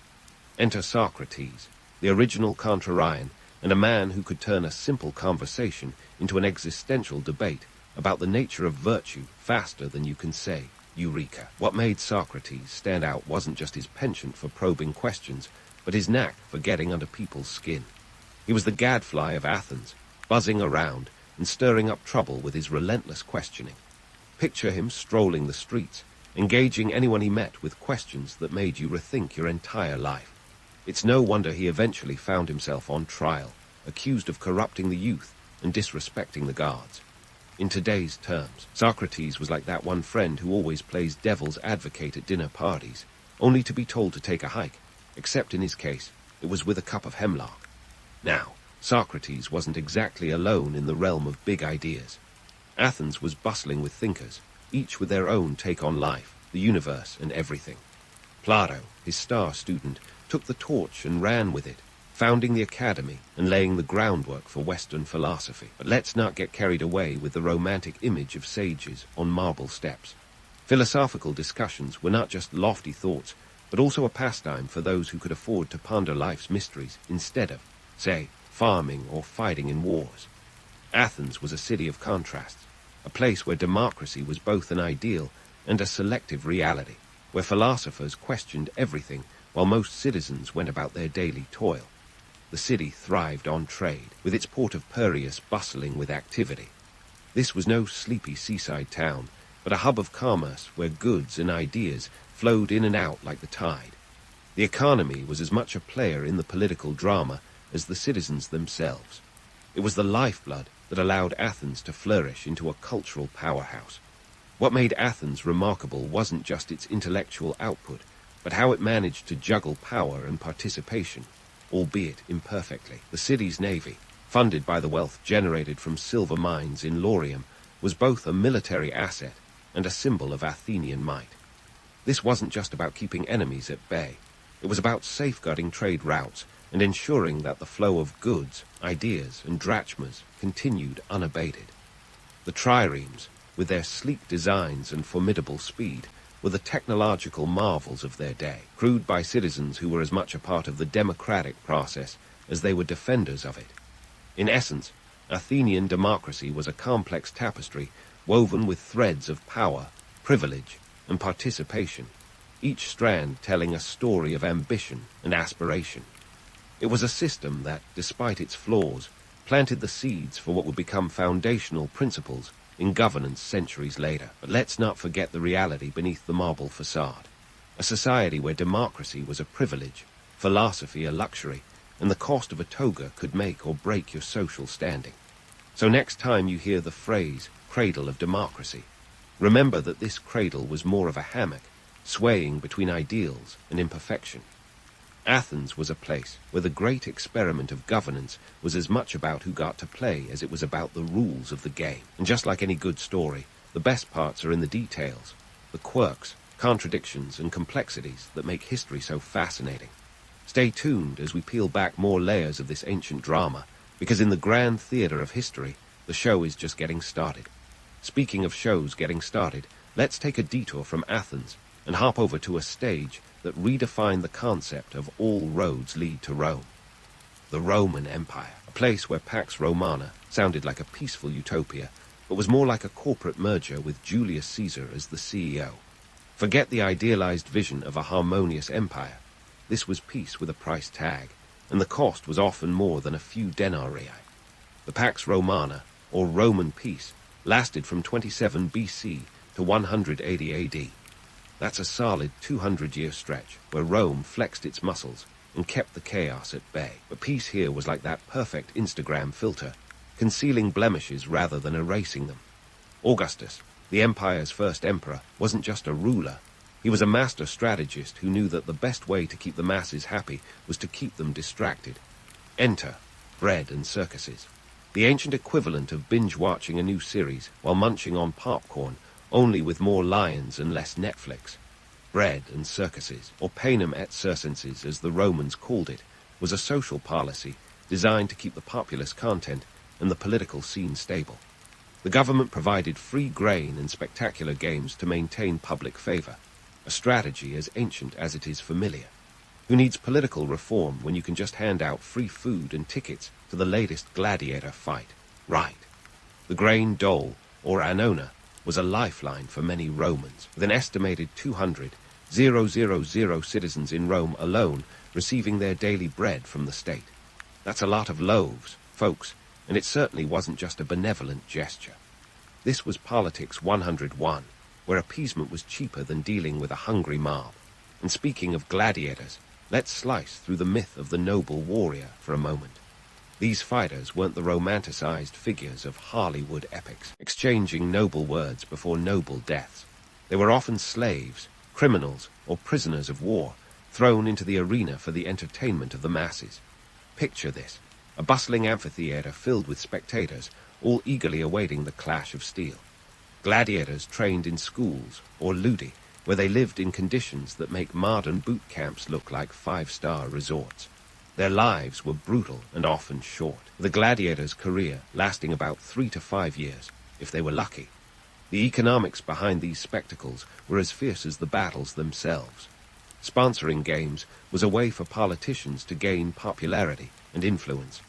Organizing a single event could cost a fortune, with some emperors spending the annual income of a province just to ensure the games were unforgettable. It was an investment in public relations, and nothing said vote for me, quite like a good old-fashioned lion mauling. But it wasn't all blood and sand. The Roman economy was a complex beast, fueled by conquest and trade. The empire stretched from Britain to Egypt, with an intricate web of roads and shipping routes connecting its far-flung territories. These roads weren't just for marching legions.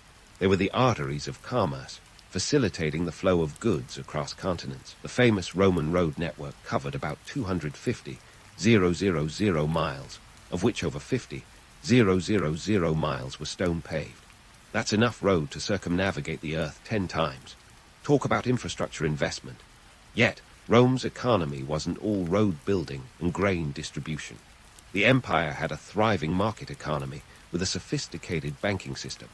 Merchants traded everything from olive oil to silk, and the bustling marketplaces were the heartbeat of Roman cities. The Forum Romanum, or Roman Forum, was the center of public life, a place where politics, religion, and commerce intertwined like the threads of a toga. However, the grandeur of Rome came with its own set of challenges. Maintaining such an extensive empire required a staggering amount of resources. The economy was heavily reliant on slave labor, with an estimated 30% of Italy's population being enslaved at the height of the empire. This was less about romanticized servant-master relationships and more about harsh realities of exploitation and control. Slaves worked in households, farms, and mines, their labor underpinning the prosperity of Rome, while their voices were silenced by the weight of oppression. And then there was the military, the backbone of Roman power. The legions were not just a fighting force, but also a formidable political entity. Soldiers were paid in denarii, and a legionary's annual salary was about 225 denarii, with a bonus at the end of their service. This wasn't just a gig, it was a career with benefits, including the promise of land upon retirement, if you survived the campaigns, that is. In the grand narrative of history, the Roman Empire stands as both a legend and a lesson. It was a place where power was projected with the precision of a master sculptor, crafting an empire that would be remembered for millennia. Yet beneath the marble and the myths lay a society, grappling with its own contradictions.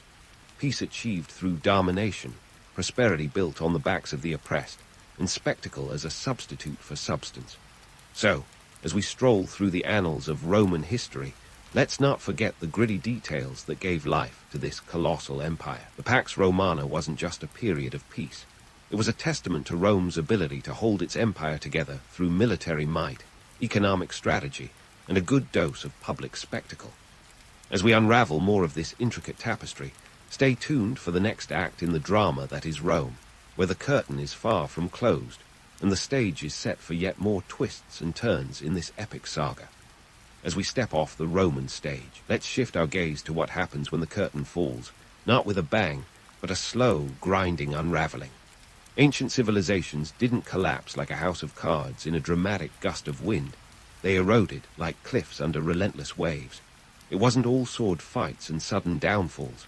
Rather, it was a saga of climate hiccups, political blunders, and economies stretched thinner than Caesar's patience with the Senate. Take Rome, for instance. The myth of its sudden collapse around 476 AD is as enduring as it is misleading. Yes, the Western Roman Empire officially came to an end when Odoacer deposed Romulus Augustulus, but the reality was more drawn out than a soap opera plot.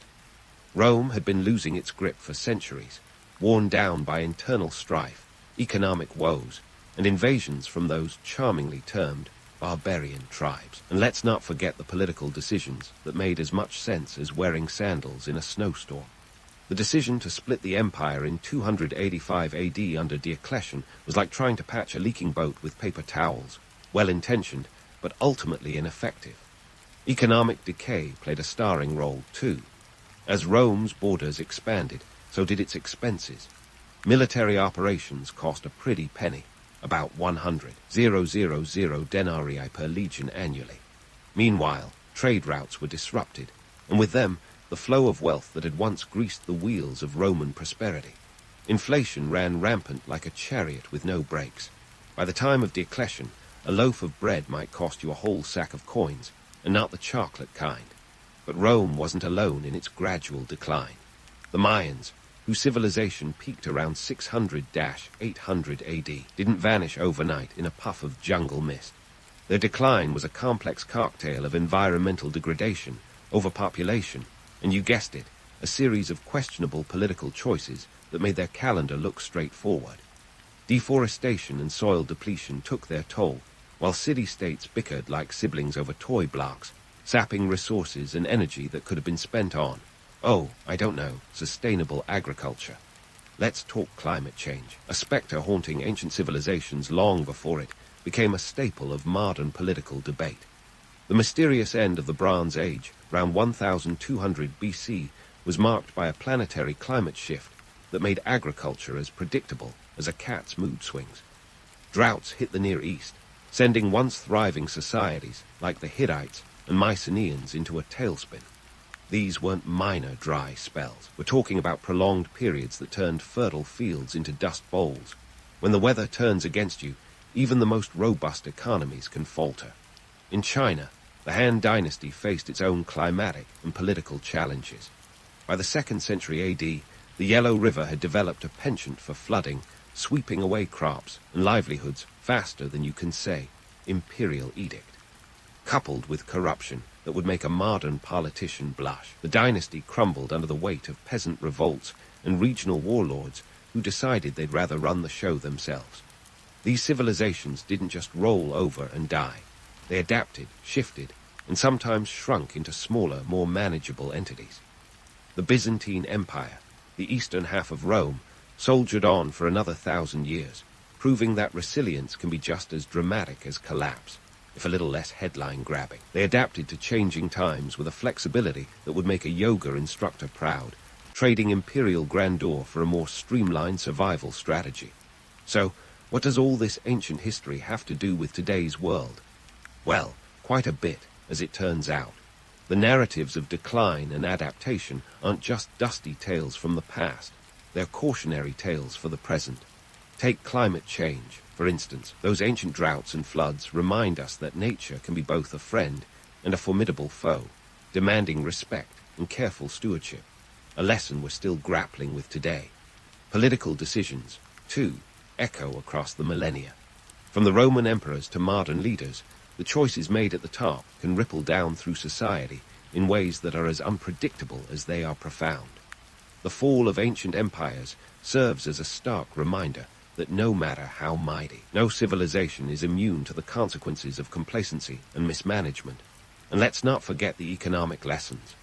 Rome's financial woes still resonate in today's globalized economy, where the balance between military spending, infrastructure investment, and social welfare remains a tightrope walk. The histories of ancient civilizations teach us that economic health is as fragile as a clay tablet, easily shattered by the pressures of overextension and underfunding. As we wrap up this whirlwind tour through the annals of ancient history, let's reflect on the enduring legacies of these bygone worlds. They were the architects of systems and ideas that still shape our societies, from legal codes to infrastructure marvels, from democratic ideals to cautionary tales of hubris and downfall. The echoes of Mesopotamia, Egypt, Greece, and Rome reverberate in our modern world, reminding us that while the players and stages may change, the fundamental dramas of human existence remain remarkably consistent. So, next time you hear about the fall of a great civilization, remember the nuances beyond the headlines. It's not just a story of collapse, but a narrative of resilience, adaptation, and continuity. History doesn't just teach us about the past. It shines a light on the future, offering insights into how we might navigate the challenges of our own era with wisdom gleaned from the triumphs and tribulations of those who came before us. And with that, dear friends, we close the book on this chapter of history. But rest assured, the story continues. Because in the grand theatre of human endeavor, the show is never truly over. In the grand tapestry of history, few civilizations have left a mark quite like the Romans, who didn't just build an empire, they engineered it. And while Julius Caesar might have been the face of Roman conquest, the true heroes were the ones who laid the bricks and stones. You see, Rome wasn't just a city. It was a blockbuster hit of engineering, with roads, aqueducts, and public baths that could make even today's urban planners raise an eyebrow or two. Let's start with Roman roads, the ancient world's version of the internet. These were the original information superhighways, minus the cat videos. The Romans were so good at building roads, they could probably pave a path through your living room while you're still deciding on dinner. Take the Appian Way, for instance. This wasn't just any road. It was the granddaddy of them all, stretching over 350 miles from Rome to the heel of Italy's boot. Built in 312 BCE, it was so smooth that chariots could glide over it like a hot knife through butter. And while the saying goes that all roads lead to Rome, they sure took their sweet time getting there.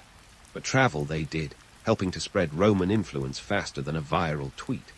Now, you might think these roads were paved with gold, but in reality, they were made of something more practical: layers of sand, stone, and gravel. It was a marvel of engineering, and like any good Roman venture, it cost a pretty penny, thousands of sesterces per mile, to be exact. Yet, the investment paid off, as the roads allowed Rome's legions to march with unparalleled speed and efficiency, ensuring that the empire could extend its reach and keep its provinces under a watchful eye. It wasn't just about military might, though.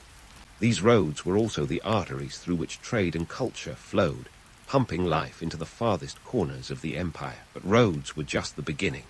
If you really want to understand Roman genius, look no further than their aqueducts.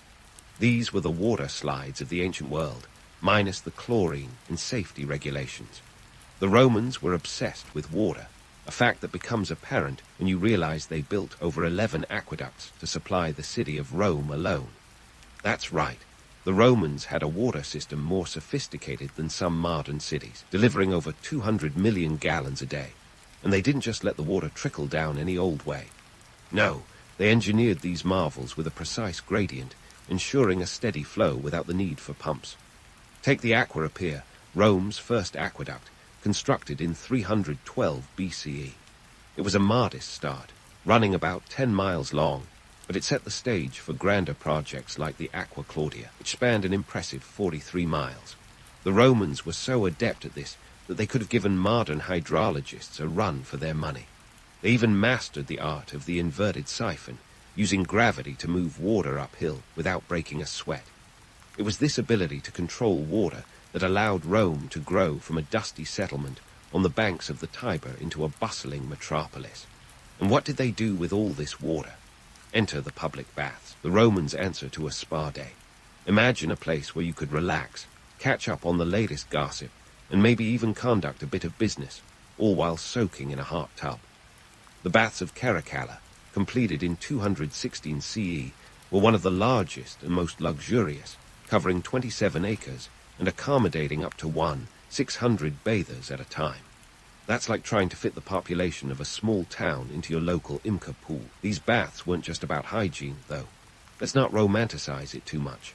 They were social hubs, places where Rome's citizens could unwind and indulge in a bit of self-care Roman style. And while the idea of bathing with hundreds of strangers might make you cringe today, back then, it was just another day in the life of a Roman. Plus, with the empire's penchant for excess, these baths often featured gyms, libraries, and gardens. It was less about getting clean and more about living the good life. However, all this splendor came at a cost. The construction and maintenance of such infrastructures were a financial strain, and the labor often fell to slaves and soldiers. The romantic image of Rome as a land of marble and grandeur glosses over the sweat and toil of countless individuals whose names history has forgotten. Yet, it was this very sweat and toil that built an empire capable of withstanding the test of time, at least for a while. In the end, the roads, aqueducts, and baths were more than just bricks and mortar. They were the backbone of a civilization that valued order, efficiency, and a good soak in the tub.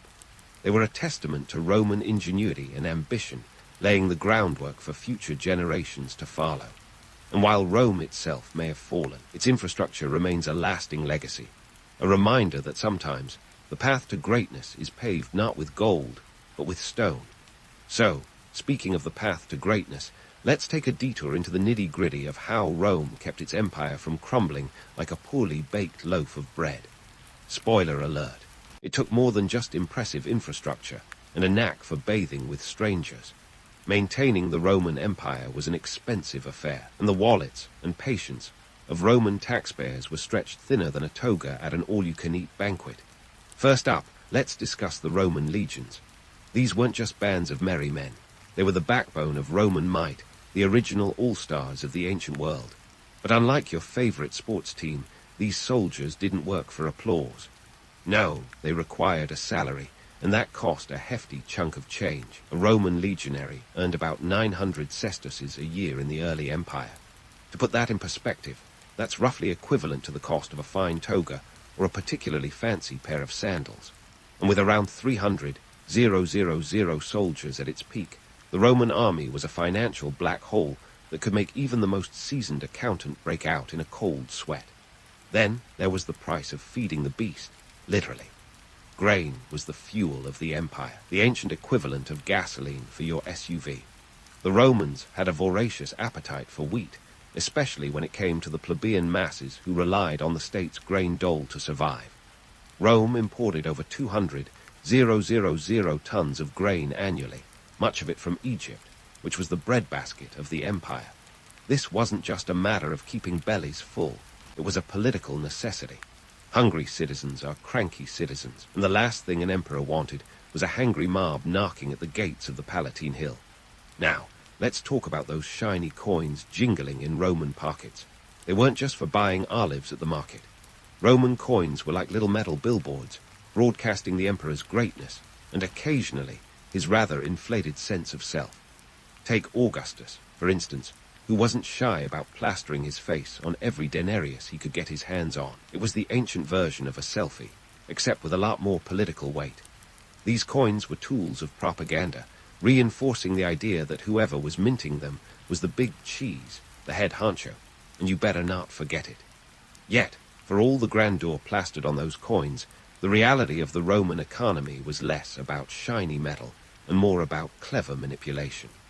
The silver content in these coins was gradually reduced over time, a little monetary sleight of hand known as debasement. Why, you ask? Simply put, when you're running an empire, sometimes you need to stretch those denarii a little further. This economic wizardry was a short-term fix that eventually came back to bite Rome in its sandaled foot, as inflation and economic instability began to nibble away at the empire's prosperity. And now, let's address the elephant in the room, or rather, the lions in the Colosseum. The concept of bread and circuses is as Roman as gladiator sandals and bad Latin puns. The emperors knew that to keep the masses content, they needed to provide more than just sustenance. They needed entertainment on an epic scale. Enter the games, bloody spectacles that were as much about social control as they were about spectacle. The cost of these events was astronomical, with some estimates suggesting that a single set of games could cost up to 10 million sesterces. That's a price tag that would make even the most extravagant Hollywood blockbuster look like a bargain bin special. The bread, on the other hand, wasn't exactly free either. The grain dole, or the cura annii, was a massive undertaking, feeding up to 200,000 of Rome's poorest citizens. It was a vital part of the social fabric, but also a financial burden that weighed heavily on the empire's coffers.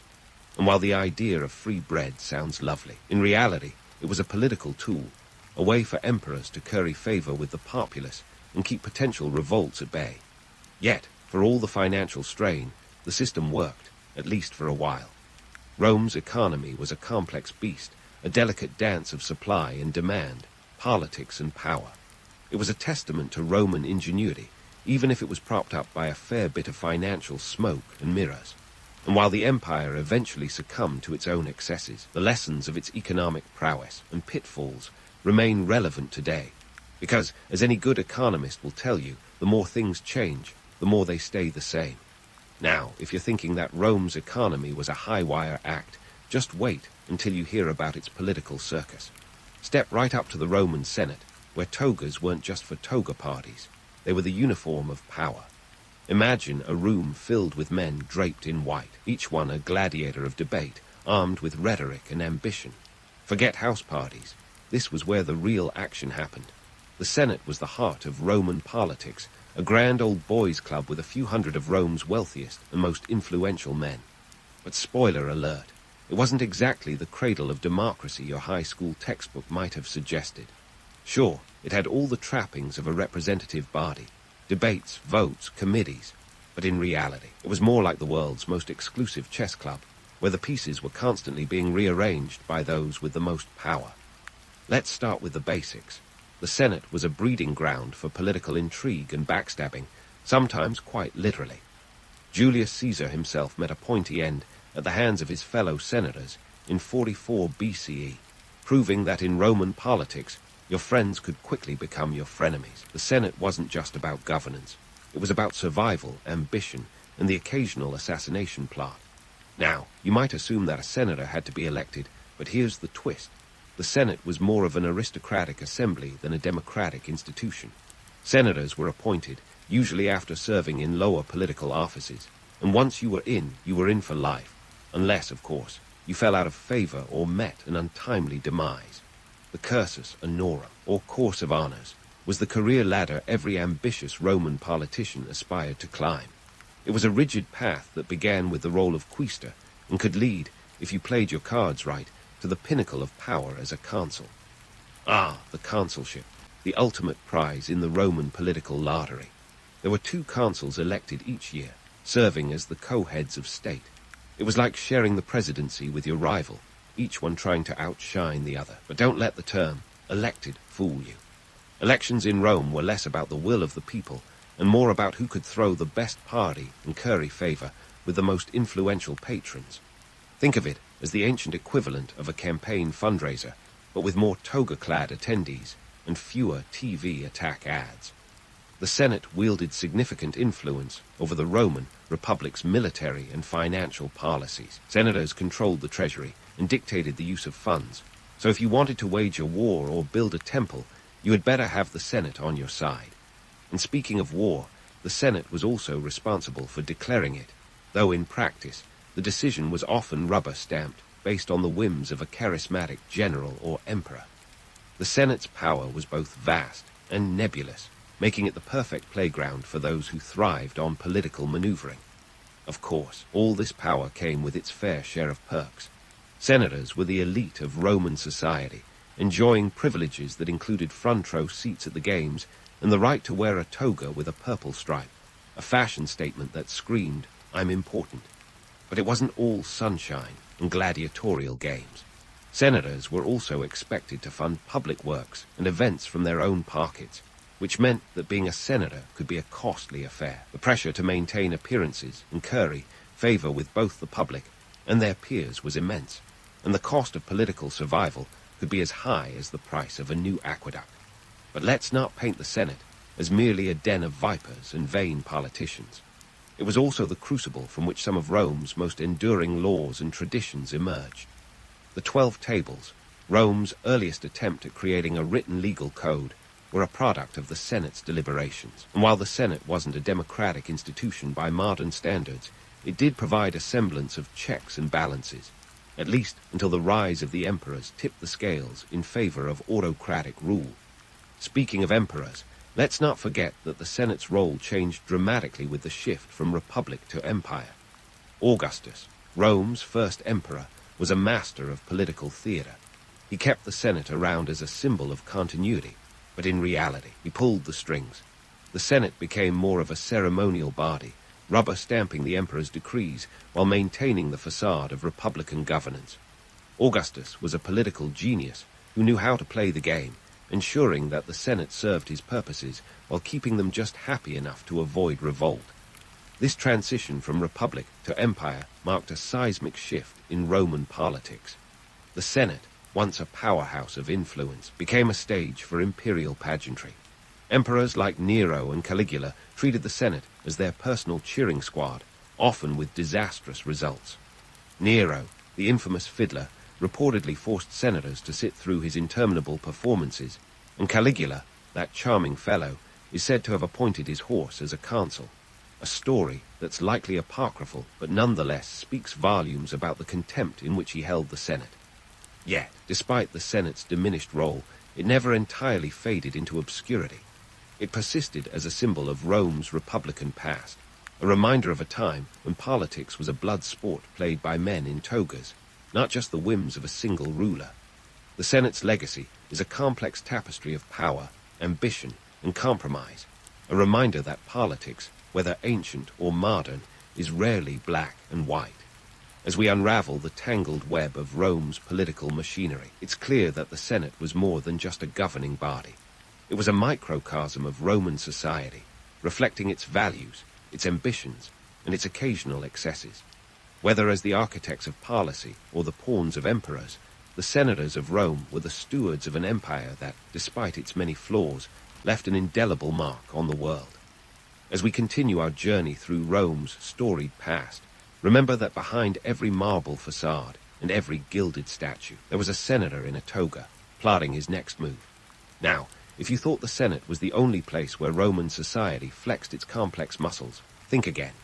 Welcome to the real Roman world, where patricians and plebeians danced an intricate tango of power and privilege, while women, slaves, and freedmen navigated the social labyrinth with varying degrees of success or sheer survival. Let's start at the top of the social food chain, the patricians. Imagine them as the ancient equivalent of trust fund aristocrats, the blue bloods of Rome. These were the folks who could trace their lineage back to the founding fathers of the city, or at least they claimed they could. They held the lion's share of political power and wealth, living in opulent villas that made Versailles look like a quaint ebb. But don't let the marble floors fool you. The patricians weren't just lounging around in their togas. They were the power brokers, the decision-makers, the ones who shaped the destiny of Rome with a flick of their wrist and a nod to their pals in the Senate. Now, what about the plebeians? The plebs, as they were so affectionately known. These were the everyday Romans, the working stiffs who kept the empire chugging along. They were farmers, artisans, merchants, and laborers, the backbone of Roman society, even if their backs were often bent under the weight of taxes and conscription. Despite being the majority, plebeians initially had about as much political influence as a toga at a nudist colony. But don't count them out just yet. Through sheer tenacity and a few well-timed revolts, the plebs fought their way to more rights, eventually gaining the power to elect their own officials, the tribunes, who could veto decisions made by the Senate. Talk about a slow and steady climb up the social ladder. And now, let's address the roles of women in this testosterone-fueled society. Spoiler alert, they weren't exactly front and center. Roman women were primarily seen as the keepers of the household, their roles confined largely to the private sphere. But here's the twist. Some of them managed to wield considerable influence behind the scenes. Take Livia Drusilla, wife of Augustus. She played the political game like a seasoned pro, pulling strings and whispering in the right ears to ensure her family's ascendancy. Still, the legal status of women was about as flexible as a marble statue. They couldn't vote or hold public office, and their legal rights were limited by the authority of a male guardian, usually a father or husband.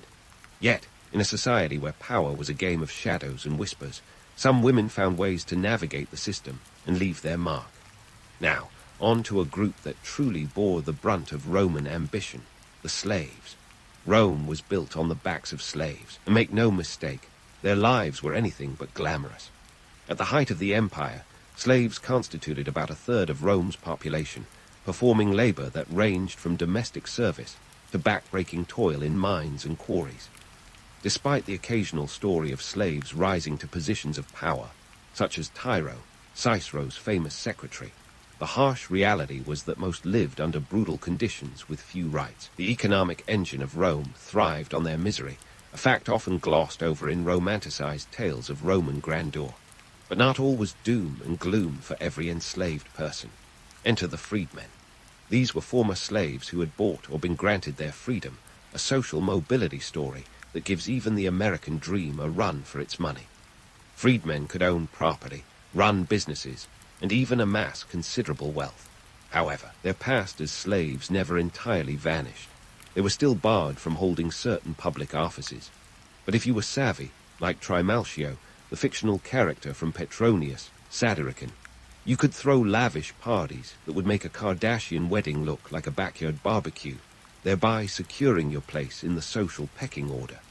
And now, let's talk about the gladiators, the rock stars of the Roman world, but with a lot more risk and significantly less groupie action. These warriors of the arena were a mixed bag. Some were slaves, others were condemned criminals, and a few were volunteers seeking fame and fortune. Their lives were a gamble, literally fighting for survival in blood-soaked sand. Yet for all the brutality, gladiators were adored by the public. They were the celebrities of their day, their exploits recounted in graffiti and gossip. The most famous among them, like Spartacus, became legends, inspiring fear and admiration in equal measure. The appeal of the gladiatorial games was as much about social cohesion as it was about bloodlust. These spectacles were a way for Rome to display its power, its control over life and death, serving as a reminder of the emperor's generosity and might. Yet, behind the spectacle lay a darker reality, a society that thrived on violence and control, where human life was often just another commodity. So, as we unravel the threads of Rome's social fabric, it becomes clear that the empire was a complex tapestry of power, privilege, and survival. It was a world where your birth could dictate your destiny, but where cleverness and ambition could sometimes tip the scales. In the end, Rome was a microcosm of human nature itself, a place of towering ambition and heartbreaking inequality, where the lines between legend and reality were as blurred as the ink on a weathered scroll. And while we've peeled back the layers of Roman society, the story doesn't end here. There's more to uncover, more truths to reveal, and more myths to bust as we continue our exploration of this fascinating civilization. So, stay tuned as we dive deeper into the world of Rome, where the stakes were high, the politics were cutthroat, and the stories are as timeless as they are intriguing. As we continue our exploration of Rome, where the stakes were high, the politics were cutthroat, and the stories are as timeless as they are intriguing, let's dive headfirst into the myths and legacies that have made Rome the stuff of legends. The tales of Rome are like that unending Netflix series you can't stop watching, full of drama, intrigue, and a touch of the fantastical. Yet, just like any good story, the line between fact and fiction is about as clear as a toga party after midnight. Let's start with Rome's origin story, the tale of Romulus and Remus, classic sibling rivalry, but with a wolf mom. According to the legend, these twin brothers were the sons of Mars, the god of war, which must have made family dinners pretty intense. They were abandoned as babies, floated down the Tiber River, and were eventually raised by a she-wolf. It's a charming story, but let's just say it's more Disney than documentary. The archaeological evidence suggests that Rome's founding was less about divine intervention and more about pragmatic settlement by Latins, Etruscans, and other Italic tribes. But hey, a story about communal city building doesn't quite have the same ring, does it? Now, fast forward a few centuries, and we find ourselves at the so-called Fall of Rome, a phrase that conjures images of barbarians storming the gates like a rock festival gone wrong. In reality, Rome didn't fall in a day, or even a year. It was more of a slow-motion train wreck. The Western Roman Empire officially came to an end in 476 CE, when the last Roman emperor, Romulus Augustulus, yes, another Romulus, was deposed. But even this wasn't the grand collapse of civilization some might imagine. It was more like a corporate restructuring, with power shifting eastward to Byzantium, which carried on the Roman legacy for another 1,000 years. The so-called fall was a complex process of political, economic, and military challenges, not a single cataclysmic event. But let's face it, gradual decline doesn't make for a catchy headline. Speaking of catchy, let's talk about gladiators. If you think they were all muscle-bound heroes fighting for glory, well, Hollywood's got another thing coming. Gladiatorial games were brutal and bloody, but they were as much about politics as they were about entertainment. These spectacles served as a distraction for the masses, a tool for emperors to curry public favor. They were Rome's version of reality TV, with a lot more at stake than a rose or a golden ticket. Yet, the image of the noble gladiator endures, partly because it taps into our fascination with courage and combat, a narrative as old as time. Now, let's address another biggie. The Roman legions, hailed as the pinnacle of military might. Sure, they were formidable forces, but they weren't invincible. Rome's armies had their share of disasters, from the humiliating defeat at the Battle of the Teutoburg Forest in 9 CE to the catastrophic loss at the Battle of Cannae against Hannibal's Carthaginian forces in 216 BCE. These defeats were lessons in overconfidence and underestimation, reminding us that even the mightiest can fall. The legions were a double-edged sword. They expanded the empire, but also stretched it thin, leading to logistical nightmares and overextended borders. Their legacy is a testament to the power of discipline and innovation, but also a cautionary tale about the limits of military expansion. And speaking of limits, let's not forget Rome's penchant for excess, the grandeur of the Colosseum, the opulence of the baths of Caracalla, the extravagance of imperial banquets. It all came at a cost. Rome's economy was like a house of cards, propped up by slave labor, heavy taxation, and the spoils of conquest. When the conquest slowed and the costs skyrocketed, the cracks began to show. Inflation reared its ugly head, and the currency debasement turned Rome's silver coins into little more than shiny trinkets. The economic woes weren't just numbers on a scroll. They were a precursor to the empire's decline, a harsh reminder that no amount of marble could cover up financial mismanagement. Now, let's address the myth of Rome as a bastion of cultural enlightenment. Sure, Rome borrowed heavily from Greek art, philosophy, and science, but it was also a society built on conquest and subjugation. The Pax Romana, or Roman peace, was less about harmony and more about the iron grip of imperial control. It's easy to romanticize the era of relative stability and prosperity, but it came at the price of freedom for many. The cultural achievements of Rome were impressive, but they were often the fruit of a tree planted in soil tilled by slaves and watered by the blood of conquered peoples. So, why do these myths persist? Well, there's a certain allure to Rome's narrative, a blend of power and sophistication that captures the imagination.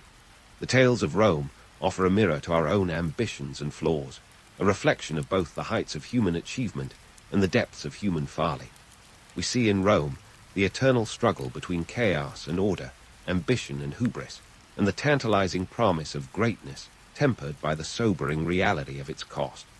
These stories endure because they speak to something timeless in the human condition, a desire to understand and emulate the past, even as we learn from its mistakes.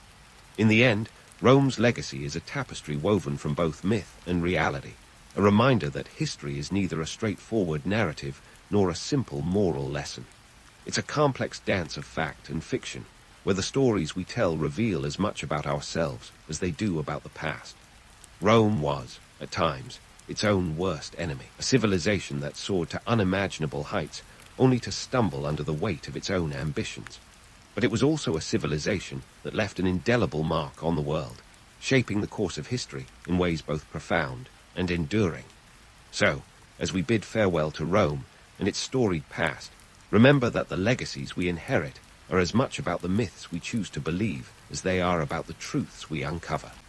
In the ruins of Rome, we find not just the echoes of an ancient empire, but the timeless lessons of human nature, our capacity for greatness and folly, for creation and destruction, for love and war. And perhaps, in understanding Rome, we come a little closer to understanding ourselves. Once upon a time, in a land where the sun never seemed to take a day off, people built giant stone triangles in the desert and called it a good time. Welcome to ancient Egypt, a place where pharaohs thought they were gods and peasants knew they were not, mostly because they were too busy baking the world's most ironically painful bread. Now, let's set the scene. It's a bustling morning along the Nile, the lifeline of Egypt. The river's annual flooding was as predictable as a modern-day tax season, leaving a fresh deposit of silt that turned barren land into a lush, albeit temporary, paradise. But let's not get too romantic. This wasn't a tropical vacation. It was a relentless cycle of planting, harvesting, and praying to gods with animal heads that they wouldn't starve. Speaking of gods, let's talk about the big cheese himself, the Pharaoh. More than just a blinged-out king. The Pharaoh was the human embodiment of Horus, the falcon-headed god of the sky, and simultaneously the son of Ra, the sun god. Imagine riding that on your resume. But the Pharaoh's life wasn't just one long episode of lifestyles of the rich and divine. Sure, he got the best room in the palace, but he also had to keep the universe in check. Quite the job description when you consider the perks included daily threats from the neighboring Hittites and managing a royal household that made Downton Abbey look like a studio apartment. Meanwhile, about 90% of the Egyptian population were peasants. Yes, that's right. 9 out of 10 people were knee-deep in mud, making sure the country could keep pretending it was a utopia.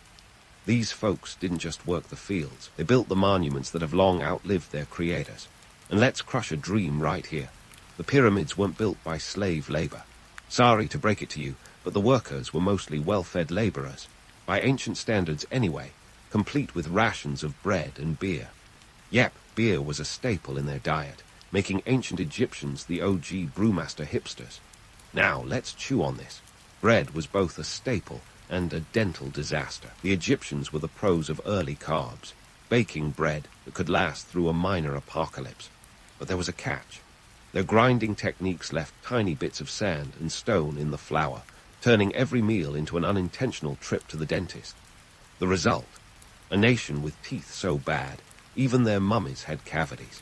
So next time you curse at your dentist, maybe send a little gratitude to ancient Egyptian bakers for making modern dentistry a necessity. Economically, Egypt was the powerhouse of the ancient world, and not just because they had a monopoly on sphinxes and hieroglyphs. Their real ace in the hole was the Nile. This river wasn't just a pretty backdrop. It was a superhighway of commerce.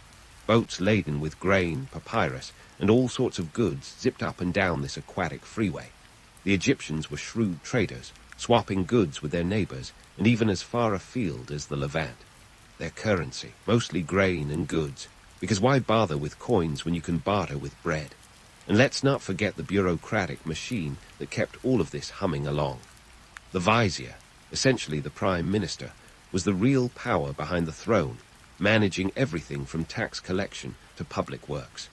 It was a job that required a head for numbers and a heart of stone, given the sheer volume of papyrus paperwork involved. Think of it as ancient Egypt's version of a government official who actually got things done, without the luxury of email or spreadsheets. In this world, the dividing line between the haves and the have-nots was as wide as the Nile itself. While the pharaoh lounged in opulence, draped in gold and fine linen, the average Egyptian lived in a modest mud-brick home, battling the elements and the odd crocodile. Yet, despite the harsh realities, there was a certain rhythm to life. The Egyptians were nothing if not resilient, crafting a civilization that would last for over 3 millennia. So next time you're stuck in traffic or grumbling about your Wi-Fi, spare a thought for those ancient Egyptians. After all, they built pyramids with nothing but manpower and moxie, and they did it all while munching on some very gritty bread.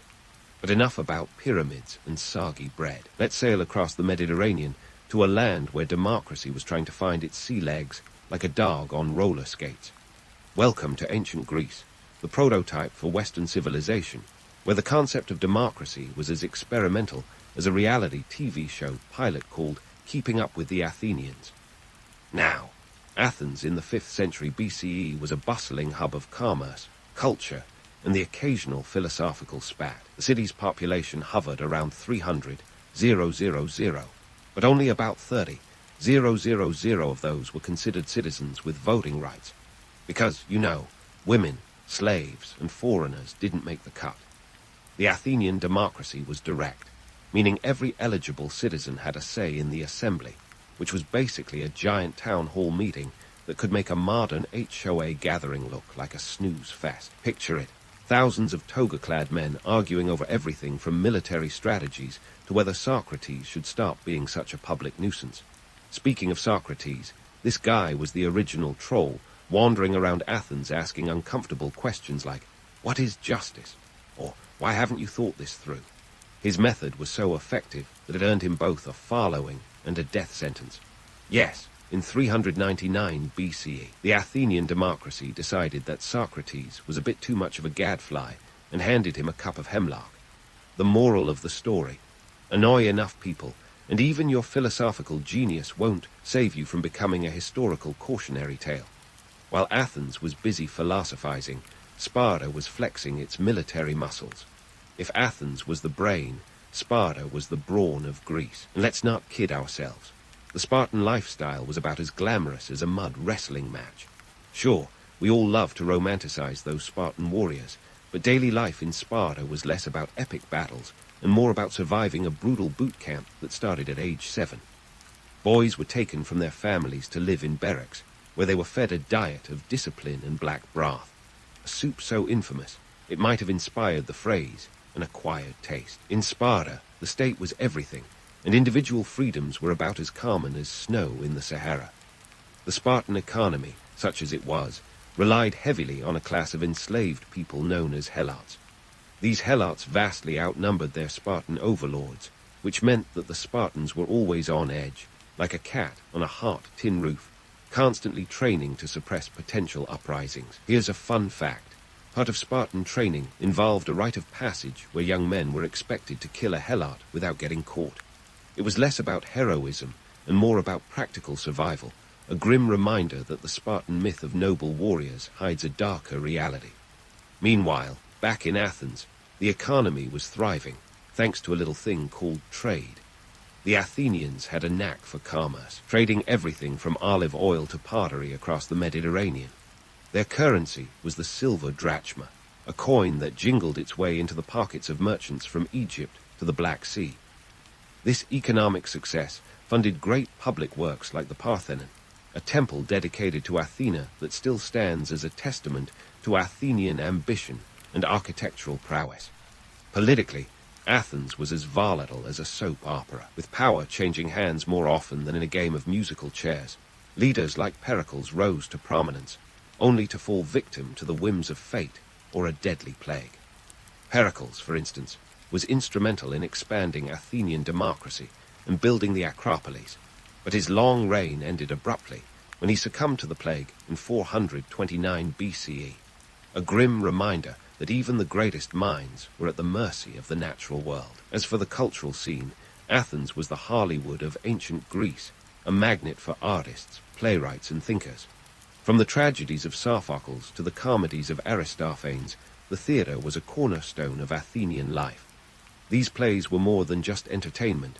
They were a way for Athenians to grapple with the complexities of life, politics, and morality. And in a society that thrived on debate, the theatre was the perfect venue for airing grievances wrapped in the guise of art. All this philosophical and cultural blooming was happening against the backdrop of the Peloponnesian War, a decades-long conflict between Athens and Sparta that was about as predictable as a cat on catnip.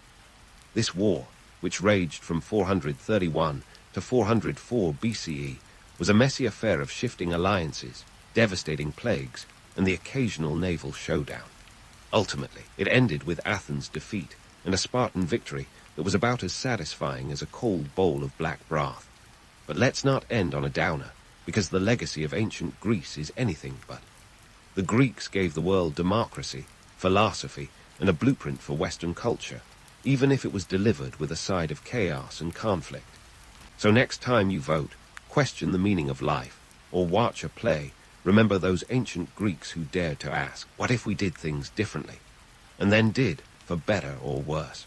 As the curtain falls on the chaotic yet brilliant stage of ancient Greece, let's take a quick jaunt across the Ionian Sea to a place where the toga was always in style, and emperors made the Kardashians look like wallflowers, ancient Rome. Here, the phrase, "all roads lead to Rome," isn't just a catchy slogan. It's a logistical reality, with the empire's network of roads stretching over 250,000 miles, enough to wrap around the earth 10 times. Rome was more than just a city. It was the beating heart of an empire that spanned 3 continents, home to around 1 million people at its peak, and the birthplace of political intrigue so dense you could cut it with a gladius. Now, if you think modern politics is a circus, wait till you meet Julius Caesar. The man was a walking contradiction, a military genius with a penchant for poetry and an ego so large it could barely fit through the Senate doors. Caesar was the kind of guy who'd host a feast and then casually mention he's been conquering Gaul, an area roughly the size of Texas, in his spare time. But let's not get ahead of ourselves. Caesar's rise was as much about timing as it was about talent. Rome in the late Republic was a mess of social conflict and political corruption, a bit like trying to govern a reality TV show where everyone wants to be the star. Caesar knew how to play the game.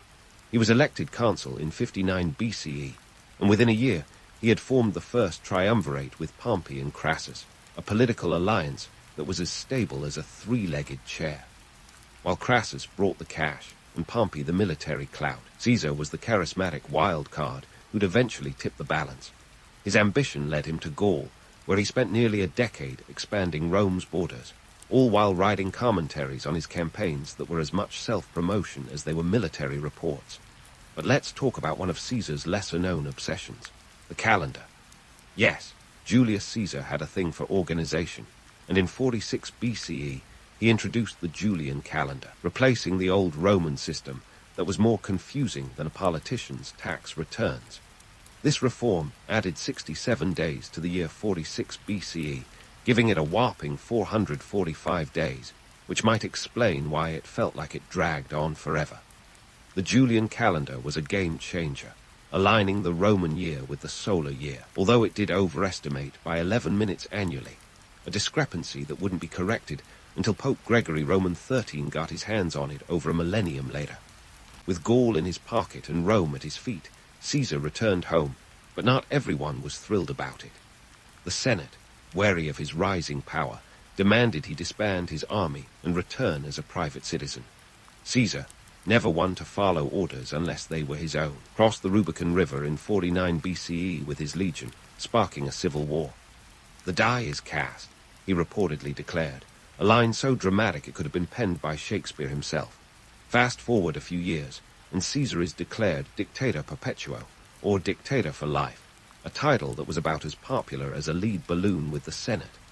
On March 15, 44 BCE, a date forever etched in history as the Ides of March, Caesar was assassinated, stabbed 23 times by a group of senators who apparently didn't get the memo about Caesar's fondness for drama.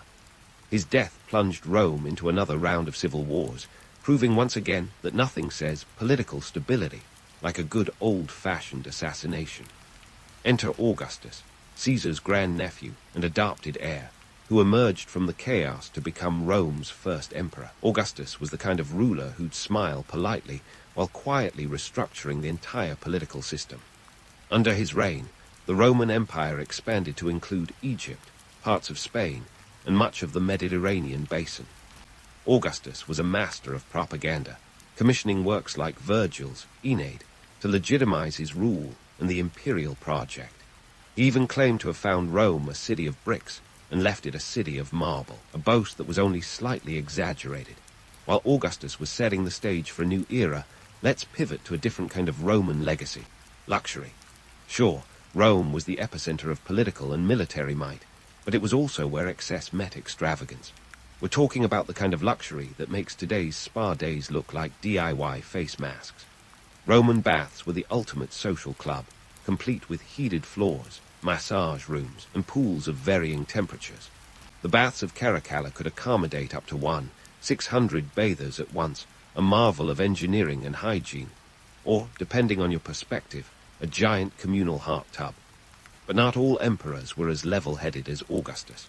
Take Nero, for example, whose reign from 54 to 68 CE was marked by artistic ambitions, questionable sanity, and a propensity for pyrotechnics. Nero fancied himself a great performer, often subjecting the Roman populace to his musical recitals, which were reportedly so long that some spectators feigned death to escape.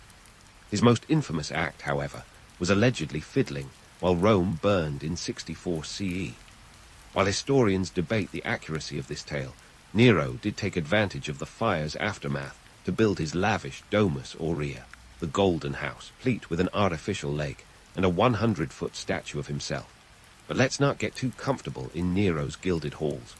Rome's expansion was fueled by a relentless pursuit of resources and power, often at the expense of its neighbors. The Roman economy was a complex beast, relying heavily on slave labor, taxation, and the spoils of conquest. The empire's wealth was concentrated in the hands of a few, while the average Roman citizen lived in cramped insulae, multi-story apartment buildings that were as prone to collapse as a Jenga tower in an earthquake. Despite the grandeur and the glory, Rome's empire was a precarious balancing act, teetering on the edge of chaos and order.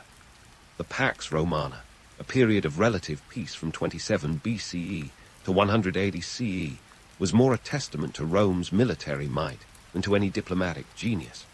But peace is a double-edged sword, and as the empire expanded, so did the challenges of governance and defense. Rome's borders stretched from Britain to Egypt, a vast expanse that required constant vigilance and a military presence that could rival any modern superpower's defense budget. As we leave the world of emperors and excess, remember that Rome's legacy is as much about its failures as its successes. The Roman Empire eventually crumbled, not with a bang but a whimper, undone by internal strife, economic woes, and the relentless pressure of external forces. But let's save that tale for another day, as we continue our journey through the corridors of history, where power and ambition dance their eternal waltz. And with the echoes of Rome's rise and fall still ringing, let's pivot to a place where emperors weren't just playing political chess, they were crafting the board itself. Welcome to ancient China, the land of dragons, dynasties, and some of the most audacious engineering feats this side of the Great Wall.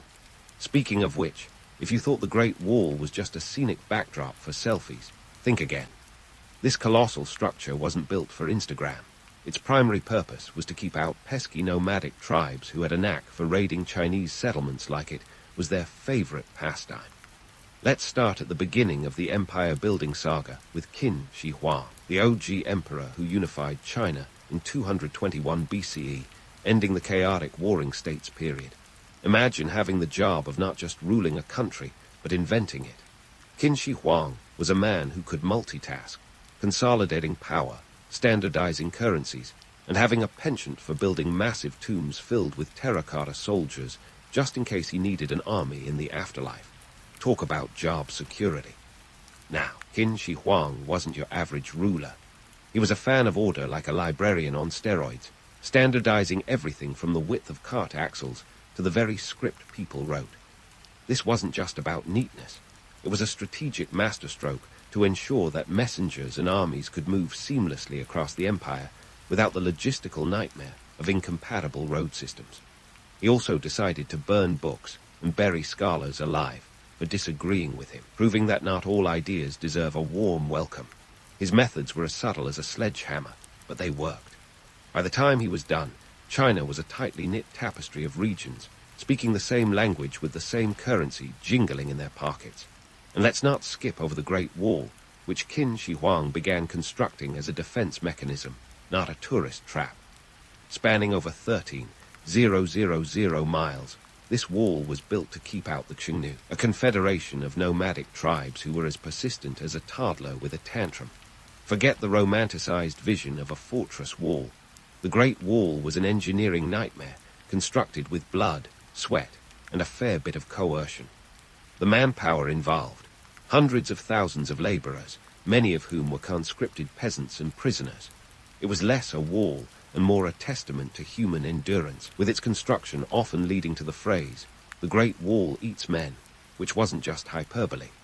Economic innovation was another feather in ancient China's cap, and no discussion would be complete without mentioning paper money. That's right, while Europe was still bartering with sheep and shiny rocks, the Song dynasty in the 11th century was printing cash like it was going out of style. The advent of paper money revolutionized trade, making it easier to exchange goods without the need for cumbersome coinage. It was a game changer for merchants who could now trade large amounts without needing a caravan of camels just to carry their wealth. But with great innovation comes great responsibility, or risk. The value of this paper currency could be as stable as a Jenga tower in an earthquake if not managed properly, leading to inflationary pressures that would make any modern economist clutch their pearls. But before we get lost in economic intricacies, let's circle back to the human side of things. Qin Shi Huang, known for his relentless ambition, also had a pretty intense fear of death. This fear fueled his quest for immortality, which ironically led to his demise. He consumed mercury pills, believing they were elixirs of life, proving once again that not all that glitters is gold, or even safe to ingest. His death in 210 BCE left a power vacuum that spiraled into chaos, but his legacy, a unified China that would stand the test of time, albeit with a few regime changes here and there. And speaking of regime changes, let's not forget the Han dynasty, which picked up the pieces of Qin's fragmented empire and ran with it like a baton in a relay race. The Han period was a golden age of cultural, economic, and technological brilliance. Under Emperor Wu, the empire expanded its borders, reaching Korea and Vietnam, while the Silk Road turned China's economy into a transcontinental powerhouse. This road wasn't just a trade route. It was the ancient world's version of the internet, spreading goods, ideas, and the occasional plague. The Han dynasty also saw advancements in technology that would make Da Vinci envious. They invented paper, real paper, not the currency kind, and the seismograph, an early earthquake detector that was more reliable than predicting the weather by looking at the sky. The Chinese even dabbled in acupuncture and herbal medicine, setting the stage for practices still in use today. Talk about legacy. Yet, life in ancient China wasn't all prosperity and innovation. The class divide was a chasm as wide as the Yellow River, with land-owning aristocrats living it up while peasants toiled under oppressive taxes. The famed civil service exams, which were supposed to be a meritocratic path to government positions, often favored those who could afford the extensive education needed to pass. It was a system designed to root out the best minds, but often ended up perpetuating the status quo. So much for a level playing field. As we bid farewell to this chapter of China's past, remember that this story isn't just about walls and emperors. It's about the people who lived through these eras, crafting a civilization that would influence the world in ways unimaginable. From philosophical musings of Confucius to the strategic brilliance of Sun Tzu, ancient China was a cauldron of ideas and innovations that continue to ripple through history. So let's leave the Great Wall behind for now, as we prepare to dive deeper into the lives and legacies of those who dared to dream and dared to build, leaving indelible marks on the world stage. As we leave the Great Wall behind for now, we find ourselves at the crossroads of ancient legacies, where the threads of history weave a tapestry as complex as the human condition itself. These civilizations, from the pyramids of Egypt to the philosophical debates of Greece, the grandeur of Rome, and the innovations of China, weren't just isolated phenomena. They were interconnected epochs that echo into our modern world like a persistent tune that refuses to fade. Let's dive into the common threads that tied these ancient heavyweights together. First up, the obsession with immortality and legacy. Whether it was the Egyptians preserving pharaohs with more care than most people put into their resumes, or Qin Shi Huang's quest for eternal life via mercury cocktails, it's clear these leaders were hedging their bets against the sands of time. Fast forward to today, and the modern equivalent might just be billionaires investing in cryogenics or tech moguls trying to upload their consciousness to the cloud. The pursuit of immortality seems to be as timeless as the pyramids themselves, a testament to humanity's refusal to accept the finality of life. And then there's the love affair with power and control. Every civilization we've explored had its own unique flavor of governance, from pharaohs who doubled as deities to Athenian assemblies that resembled a political free-for-all. Rome had its emperors strutting about like rock stars, while China's emperors played chess with entire regions. Despite these stylistic differences, the underlying theme was the same: keep the show running and the people in line. Today, we see echoes of these power structures in everything from corporate hierarchies to the intricate dance of modern politics. It seems the Game of Thrones, in all its forms, is a perpetual human pastime. Trade and economy were the lifeblood of these ancient worlds, just as they are today. The Nile was Egypt's economic artery, much like the Silk Road was for China. Greece and Rome, on the other hand, were the ancient world's Wall Street, bustling hubs of commerce that would make any modern trader green with envy. The currencies varied from grain in Egypt to silver drachmas in Athens, and even paper money in China. But the underlying principle was the same: trade fuels progress. In our globalized world, the echoes of these ancient trade routes are still heard in the click of a computer mouse as stocks are traded across time zones. Now, let's not skip over the shared love of monumental architecture. The Egyptians had their pyramids, Rome its Colosseum, Greece its temples, and China the Great Wall.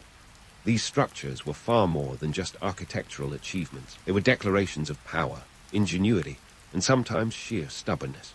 Today, our skyscrapers and sprawling metropolises continue this tradition, standing as symbols of our collective ambition and perhaps hubris. The Romans may have had marble, but we have steel and glass, yet the drive to leave a mark remains unchanged. But while progress and power tell one side of the story, the harsh realities of societal inequality tell another. Each of these civilizations had its own class struggles, with a majority often toiling away to sustain the opulence of the few. Whether it was the Egyptian peasants laboring under a relentless sun, or the Roman plebeians navigating the crowded insulae, the chasm between the haves and have-nots was as wide as the empires themselves.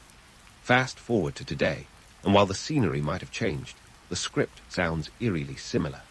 It's a sobering reminder that the more things change, the more they stay the same. Education and knowledge were also prized across these ancient lands. The Greeks gave us philosophy and the origins of science. The Chinese offered Confucian wisdom and technological feats, and Rome preserved and spread these ideas across its empire. Education was both a tool for empowerment and a means of maintaining control, as the educated elite often held the reins of power. Today, as education becomes more accessible, it still serves as a powerful catalyst for change, proving that the pen, or in our case, the keyboard, is mightier than the sword. As we wrap up this whirlwind tour through ancient history, let's ponder what these civilizations might say about our own era. Perhaps they'd nod in recognition at our quests for power and immortality, our towering cities, and the persistent gap between rich and poor. They'd likely marvel at our technological advances while warning us of the dangers of hubris and unchecked ambition. After all, history has a funny way of repeating itself, often with a twist of irony that would make even the most stoic philosopher crack a smile. In the end, these ancient worlds remind us that while the trappings of civilization may evolve, the core human experiences, our dreams, ambitions, and follies, remain remarkably consistent. As we navigate our own complex society, perhaps these lessons from the past can offer a touch of wisdom, a pinch of humility, and a hearty dose of perspective. So next time you find yourself caught in the hustle and bustle of modern life, take a moment to reflect on the ancients who walked before us. They, too, grappled with the same questions and challenges, leaving behind legacies that continue to shape our world in ways both profound and mundane. And there you have it, a historical reality check wrapped in a humorous bow, reminding us that while we may not be building pyramids or debating in togas, we're still part of a grand narrative that stretches back millennia. So keep those curiosities burning and those questions flowing, because history isn't just a record of the past. It's a mirror reflecting the timeless dance of human nature. In the grand tapestry of human history, some threads are spun from the most unexpected of materials, like the humble clay tablet of ancient Mesopotamia. Picture these as the original Excel sheets, but without the soul-crushing monotony of modern spreadsheets. Back then, these tablets were the cutting edge of administrative technology, the pride and joy of Sumerian accountants. Forget the abacus. These guys were all about that clay. Mesopotamia, nestled snugly between the Tigris and Euphrates rivers, wasn't just the cradle of civilization. It was the bustling Wall Street of the ancient world. The Sumerians cooked up some of the first known tax systems and trade networks, laying the foundation for economies that would outlive their empires. And let me tell you, their tax system was anything but simple. You think your tax return is a headache? Try deciphering a cuneiform tablet after a couple of millennia. These ancient scribes, or as I like to call them, the OG number crunchers, kept meticulous records. Why? Because the economy ran on barley, literally. Not just a tasty grain for brewing beer, but also the currency of choice. Getting paid in barley was like being compensated with exposure today. Useful, sure, but not exactly liquid cash. A scribe's job was to ensure that every transaction, whether it was a bushel of barley or a herd of goats, accounted for. The Sumerians had a knack for recording everything from temple donations to commercial contracts. And when I say everything, I mean everything. There were even tablets tracking how much beer a worker could guzzle down, on the company tab, of course. Now, let's talk taxation. The ancient Sumerians had a surprisingly sophisticated tax system. We're talking property taxes, temple taxes, and even something akin to income tax. The rulers of these city-states, Uruk, Lagash, were probably the first to discover the joy of redistributing wealth, though not necessarily in a Robin Hood sort of way. Taxes were typically paid in goods, like barley or livestock, and the tax collectors, or as I like to call them, the original repo men, made sure everyone paid up. It makes one wonder if the phrase death and taxes goes back further than we thought. Trade in the ancient world was both a necessity and a high-stakes game of logistics. The Mesopotamians weren't content to just sit by their rivers. They cast a wide net, trading with distant lands like the Indus Valley, Anatolia, and even Egypt. Imagine the trade routes, a web of rivers, dusty roads, and caravan trails connecting city-states like beads on an ancient abacus. And the goods, everything from textiles and metals to the aforementioned barley. It wasn't just about survival. It was about thriving in a competitive world. These trade routes were the arteries of ancient economies, pumping life into the civilizations that depended on them. But why does any of this matter? Well, the economic systems of ancient Mesopotamia set the stage for everything that followed. They were the pioneers of a concept we all know too well: wealth accumulation. The surplus of goods allowed for the specialization of labor, which in turn led to the rise of cities and the complex societies that inhabited them. It's a classic case of cause and effect, with barley at the center, a grain that fueled not just bodies, but entire civilizations. And let's not forget the scribes, those unsung heroes of the ancient world. Without their meticulous record-keeping, we might be clueless about the intricate workings of these early economies. They were the original data analysts, and their clay tablets are a testament to human ingenuity. It's a bit humbling to think that our vast digital databases have their origins in these simple clay tablets. As we delve deeper into the ancient world, it's crucial to remember that while the medium might have changed, the message remains the same. Ancient economies were as complex and vibrant as any today, showing us that while technology evolves, the fundamental human endeavor of trade and taxation remains surprisingly consistent. So the next time you groan about your taxes or grumble about the economy, remember the Sumerians. They had it all figured out long before us, and they did it with a slab of clay and a sharp stick. While the Sumerians were busy revolutionizing the world with their clay tablets, the Egyptians were busy stacking stones to the sky. Yes, my friends, we're talking about the pyramids, those massive triangular selfies of ancient Egypt's power and vanity. But before we romanticize these marvels as mere symbols of ancient engineering prowess, let's dig into the nitty-gritty of why these colossal PR stunts were erected in the first place. First, let's get one thing straight. The pyramids were not just pharaohs flexing their architectural biceps. They were the ultimate expression of a leader's desire to lock down a legacy that would outlast their earthly reign. Think of them as the ancient world's equivalent of a blue checkmark on social media, but made of limestone and visible from space. The Great Pyramid of Giza, for instance, was originally over 480 feet tall, and its construction involved around 3 million blocks weighing anywhere from 5 to 15 tons each. That's a whole lot of stone for a final resting place. Now, you might be wondering, how on earth did they fund these monumental projects? Well, it turns out that the pharaohs weren't just building with stone, they were minting with gold. Egypt's wealth at the time wasn't just a happy accident of the Nile's fertile banks. It was the result of strategic resource management, expansive trade networks, and yes, a touch of old-fashioned subjugation. Gold, copper, and stone quarries were the economic backbone that supported these grandiose constructions. The cost of building just one pyramid could rival the GDP of a small nation today. For Khufu's Great Pyramid, estimates suggest it took around 20 years and tens of thousands of workers to complete. Imagine trying to get that approved in a modern project timeline. But let's not forget the real unsung heroes of this story, the laborers. Contrary to popular myths of slaves being whipped into submission, recent evidence suggests that the workforce was actually composed of skilled laborers who took pride in their work. They were well fed, housed in nearby villages, and even afforded the luxury of medical care. In fact, archaeologists have found evidence of workers being treated for injuries, suggesting that these were no disposable labor forces, but valued contributors to the pharaoh's divine vision. The romantic idea of the oppressed masses toiling under the desert sun is just that, a romantic idea. The reality was more akin to a state-sponsored employment scheme, complete with room and board. Economics played a crucial role in this ancient pyramid scheme, pun intended. The construction of pyramids wasn't just a drain on resources. It was a strategic investment in national pride and divine legitimacy. The pharaohs understood that by building these stone behemoths, they were not only securing their place in the afterlife, but also solidifying their rule among the living. It's worth noting that the construction of these pyramids had a ripple effect on the economy, creating jobs for everyone from quarry workers and masons to those providing the logistics of food and materials.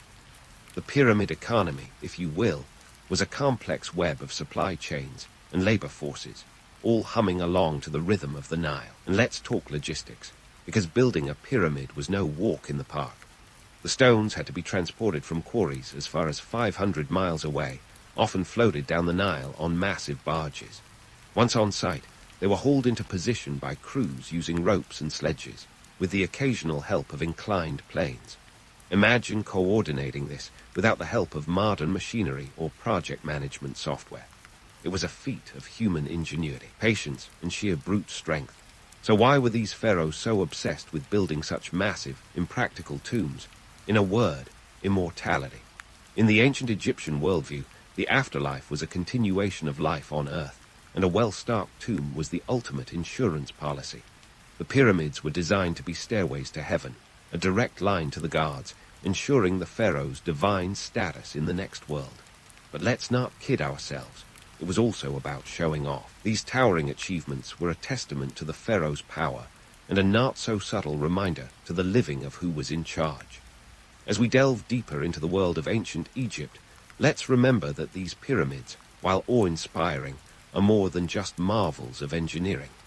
They are a reflection of a society that placed immense value on legacy and the divine right of kings. They teach us that human nature hasn't changed all that much over the millennia. Leaders still crave immortality, whether through stone or social media. And while the pyramids stand as a testament to human achievement, they also remind us of the cost of ambition, both in treasure and toil. The story of these monumental structures is far from finished, and as we continue our journey through ancient history, we'll uncover even more fascinating layers beneath the surface of these ancient stones. And speaking of towering achievements, let's take a hop, skip, and a jump over the Mediterranean to ancient Greece, where democracy was supposedly born, and where myths still strut around like they own the place. But before you start picturing toga parties and Socrates debating over wine, let's dig into the gritty realities of a society that's often more romanticized than a Greek tragedy. First stop, Athens. Athens, the darling of the classical world and poster child for democracy. But before you get swept up in visions of a utopian society where every citizen had a voice, let's peel back the curtain. In reality, Athenian democracy was more exclusive club than open house. We're talking about a system that generously allowed a whopping 10-15% of the population to vote. Yep, that's right. Women, slaves, and non-citizens, basically anyone who wasn't a male Athenian citizen, were left out in the cold like leftovers after a symposium. So, while Athens was innovating with democracy, it was a selective sort of freedom, more VIP section than general admission. But what about those lucky few who did have a say? Well, they took democracy seriously. The Athenian Assembly, or Ecclesia, was the arena where citizens could express their views and vote on everything from war declarations to ostracizing unpopular politicians. And boy, did they love a good ostracism. It was democracy's way of saying, "You're fired," but with more pottery shards, called ostraka, and less reality TV drama. Imagine being voted off the island, but the island is Athens, and there's no $1 million prize waiting at the end. Now, let's shift gears and take the scenic route over to Sparta, Athens' less talkative sibling. If Athens was the brainy, artsy type, Sparta was the jock who spent all their time in the gym. Spartan society was built on military discipline, and they took the phrase tough love to a whole new level. Boys were separated from their families at the ripe old age of 7 to begin their training in the agoge, a grueling education system that combined military drills, survival skills, and just enough reading and writing to get by. Imagine boot camp, but instead of a few weeks, it lasted until you were 30. If you thought high school was long, try surviving Spartan adolescence. And let's not forget the Spartan women, who, despite what you might think, were no shrinking violets. They were expected to be strong, both physically and mentally, to raise the next generation of warriors. They enjoyed more freedom and power than their Athenian counterparts, a perk of living in a society where being able to wield a spear was just as important as wielding a ladle. Spartan women could own property, inherit wealth, and even manage estates, which was virtually unheard of in most ancient societies. But why all this focus on military prowess? The answer lies in the Helots, Sparta's enslaved population, who outnumbered the Spartans significantly. It was like having a house party where the guests could easily overwhelm the hosts if they ever got rowdy.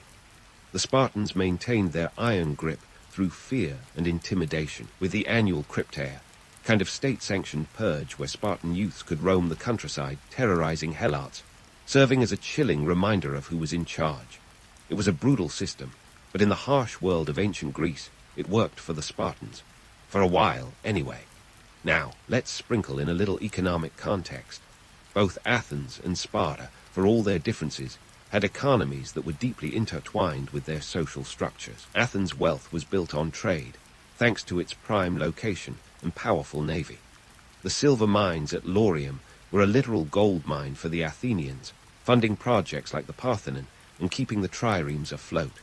Meanwhile, Sparta's economy was more insular, relying on the labor of the Helots to produce the food and goods needed to sustain its military machine.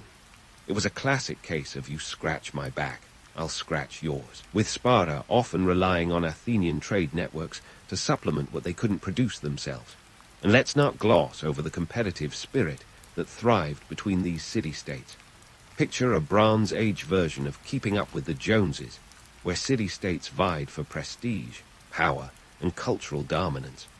This rivalry wasn't just about who had the best philosophers or the toughest warriors. It was a clash of ideologies that would eventually lead to the Peloponnesian War, a war that would see Athens and Sparta locked in a deadly dance for nearly 30 years, with alliances shifting faster than a game of Risk. But more on that epic showdown later. For now, let's reflect on the legacy of these ancient Greeks. They laid the groundwork for Western civilization, with ideas about politics, philosophy, and art that echo through the ages. But beneath the veneer of marble and myth, there were real people living complex lives, navigating a world that was as harsh as it was fascinating. Their stories remind us that history is never as simple as it seems. It's a messy, tangled web of ambition, innovation, and sometimes downright stubbornness. So, as we journey further into the annals of history, let's keep our eyes peeled for the truths hidden beneath the legends. Because if there's one thing the ancients teach us, it's that the past is never just a story. It's a lesson in what it means to be human. And while the Greeks may have left us with a rich legacy, it's up to us to learn from their triumphs and mistakes, weaving our own stories into the tapestry of time. As our historical tour bus chugs across the Mediterranean, we slam the brakes right at the doorstep of the Roman Empire, where politics was less about governance and more about survival of the shadiest. The Romans, bless their laurel-crowned heads, turned political intrigue into a veritable Olympic sport. Forget modern-day mudslinging. These guys practically invented the backstab with a side of grape juice. And speaking of juice, let's not get started on the economic engine that powered this behemoth, slave labor. Now, I know what you're thinking. Slavery, really going there. But hey, the Romans went there first, and in a big way. We're talking about an empire that spanned continents and demanded a workforce to match. At its peak, Rome had about 50 million people, and scholars estimate that up to a third of them were slaves. So, next time you're bemoaning your 9-to-5, spare a thought for those who toiled without a clock-out option. Slaves were the gears grinding the Roman economic machine, and they were everywhere, from household chores to gladiatorial combat, and even in the mines, which were less job opportunity and more death sentence. The Romans weren't shy about this arrangement. In fact, they reveled in it, with wealthy patricians flaunting their slave collections like ancient car enthusiasts showing off their vintage Ferraris. It wasn't just about manpower. It was a status symbol, reinforcing the social stratification like a cement mixer on overdrive. And let's be real, without this system, the grandeur of Rome might have been more quaint town than eternal city. But let's not romanticize it.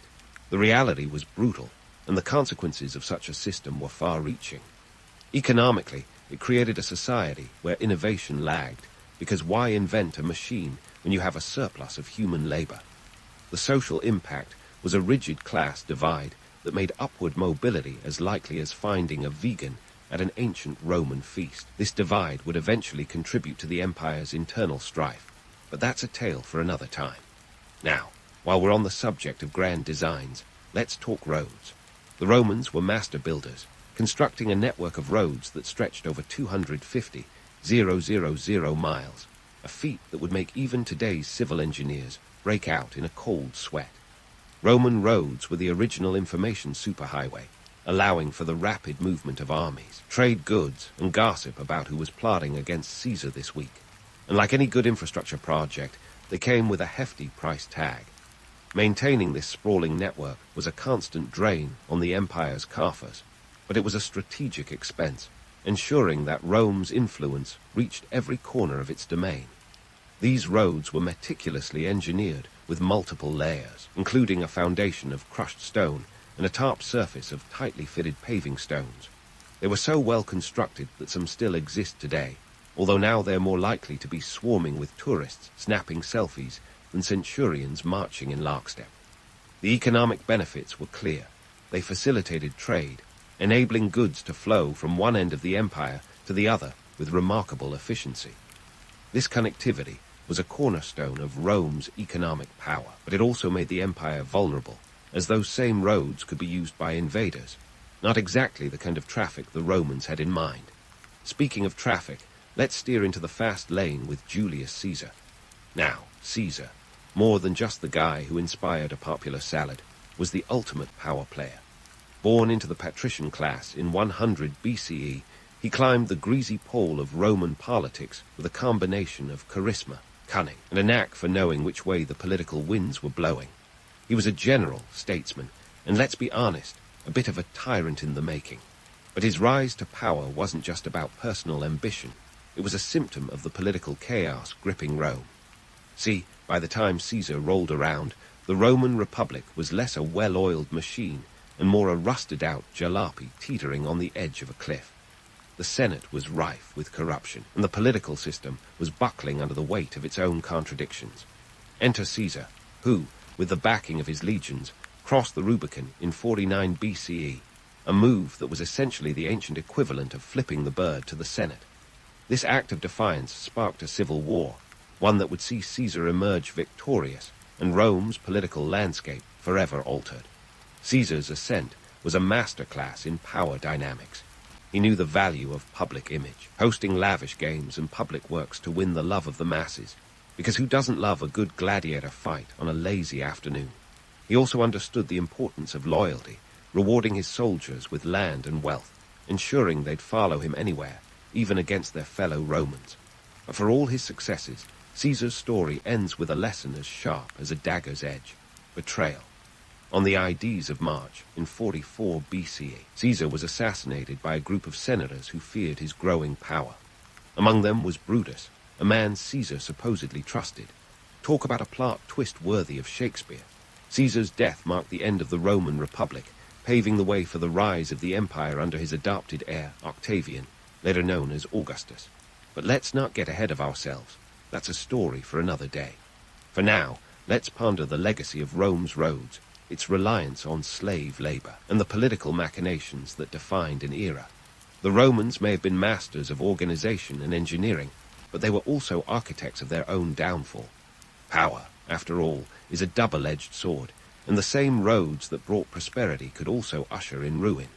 As we continue to unravel the tapestry of history, remember this: the past is more than a series of events. It's a complex web of choices, consequences, and human folly. And if Rome teaches us anything, it's that ambition, unchecked and unbalanced, can be both a driving force and a downfall. So stay tuned, because the story of Rome is far from over, and the next chapter promises even more intrigue and drama than a daytime soap opera. As the Roman Empire transitioned from republic to empire, you might think they were inventing the future, but spoiler alert, they were actually just remixing their greatest hits. The Romans may have been trailblazers in certain areas, but a lot of their so-called innovations were borrowed from the Greeks, the Egyptians, and even those savvy Sumerians. The real magic trick, making it all look like their own brainchild. Take government systems, for instance. Rome's republic was the prototype for many modern democracies, with its senate and assemblies. But don't be fooled into thinking it was the ancient version of the United Nations. The Senate was more like an exclusive club for the elite, where power was more concentrated than a double espresso. Sure, they had checks and balances, but tell that to the plebeians who had about as much say in their government as a fish has in choosing the weather. Our modern democracies owe a debt to this structure, but they also serve as a cautionary tale about the concentration of power and the fragility of political institutions. Architecture. The Romans were a bit like your friend who wanders into IKEA, buys everything, and then claims they designed it all. They took Greek columns, slapped them onto their own buildings, and called it a day.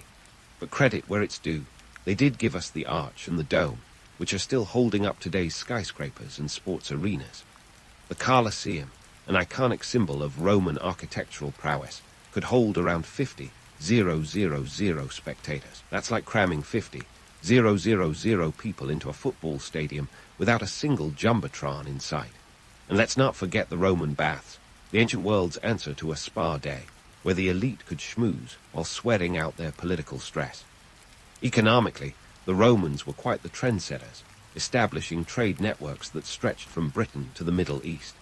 They implemented a currency system that became the standard in the Western world. But here's the kicker. As their empire expanded, so did their expenses, leading to tax hikes that would make even modern-day accountants break into a sweat. Inflation and devaluation of currency became rampant, showing that even the mightiest of empires can suffer from a little fiscal irresponsibility. Now, let's debunk the myth of progress, shall we? We often like to think of history as a straight line of advancement, but reality is more like a roller coaster with a penchant for irony. The Romans, despite their achievements, couldn't escape the cyclical nature of history. They fell into the same traps, overexpansion, corruption, and societal division, that have plagued civilizations before and since. Does this sound familiar? It should, because the echoes of Rome's mistakes resonate in today's political and economic landscapes. But why does any of this matter to us now, sipping coffee in our modern abodes? Because these ancient civilizations left us more than ruins and relics. They left us lessons in human nature. The Sumerians taught us the value of record-keeping and accountability. The Egyptians showed us the power of legacy. The Greeks introduced us to the tenets of democracy and philosophy, and the Romans gave us infrastructure and governance. Yet, they also remind us that with great power comes the potential for great hubris. In our hustle to innovate and expand, it's easy to forget the lessons of the past. While we marvel at the technological wonders of our age, we might do well to remember that the ancients, too, believed they were at the pinnacle of progress. They built empires that seemed unassailable, only to watch them crumble from within. If history teaches us anything, it's that no civilization is immune to the forces of change and decay. So, the next time you take a stroll down a tree-lined avenue, pause to appreciate the echoes of Roman engineering in the road beneath your feet. When you vote, reflect on the Athenian assembly's early experiments with democracy. And as you navigate the complexities of modern life, remember that the past is not a foreign country, but a mirror reflecting our own triumphs and follies. In the end, what these ancient civilizations bequeath to us is a mix of inspiration and cautionary tales. They remind us that progress is not about reaching some mythical end point, but about understanding the journey with all its twists and turns. The threads of their stories are woven into the fabric of our own, challenging us to learn from their successes and mistakes, to build a future that's both informed by the past and ready to embrace the unknown. As we wrap up our historical tour, let's raise a metaphorical glass to the ancients, not just for the legacies they left behind, but for the enduring lessons they impart. Because if there's one thing they've taught us, it's that history is less about the destination and more about the journey through time, filled with all its glorious complexities and contradictions. Cheers to that.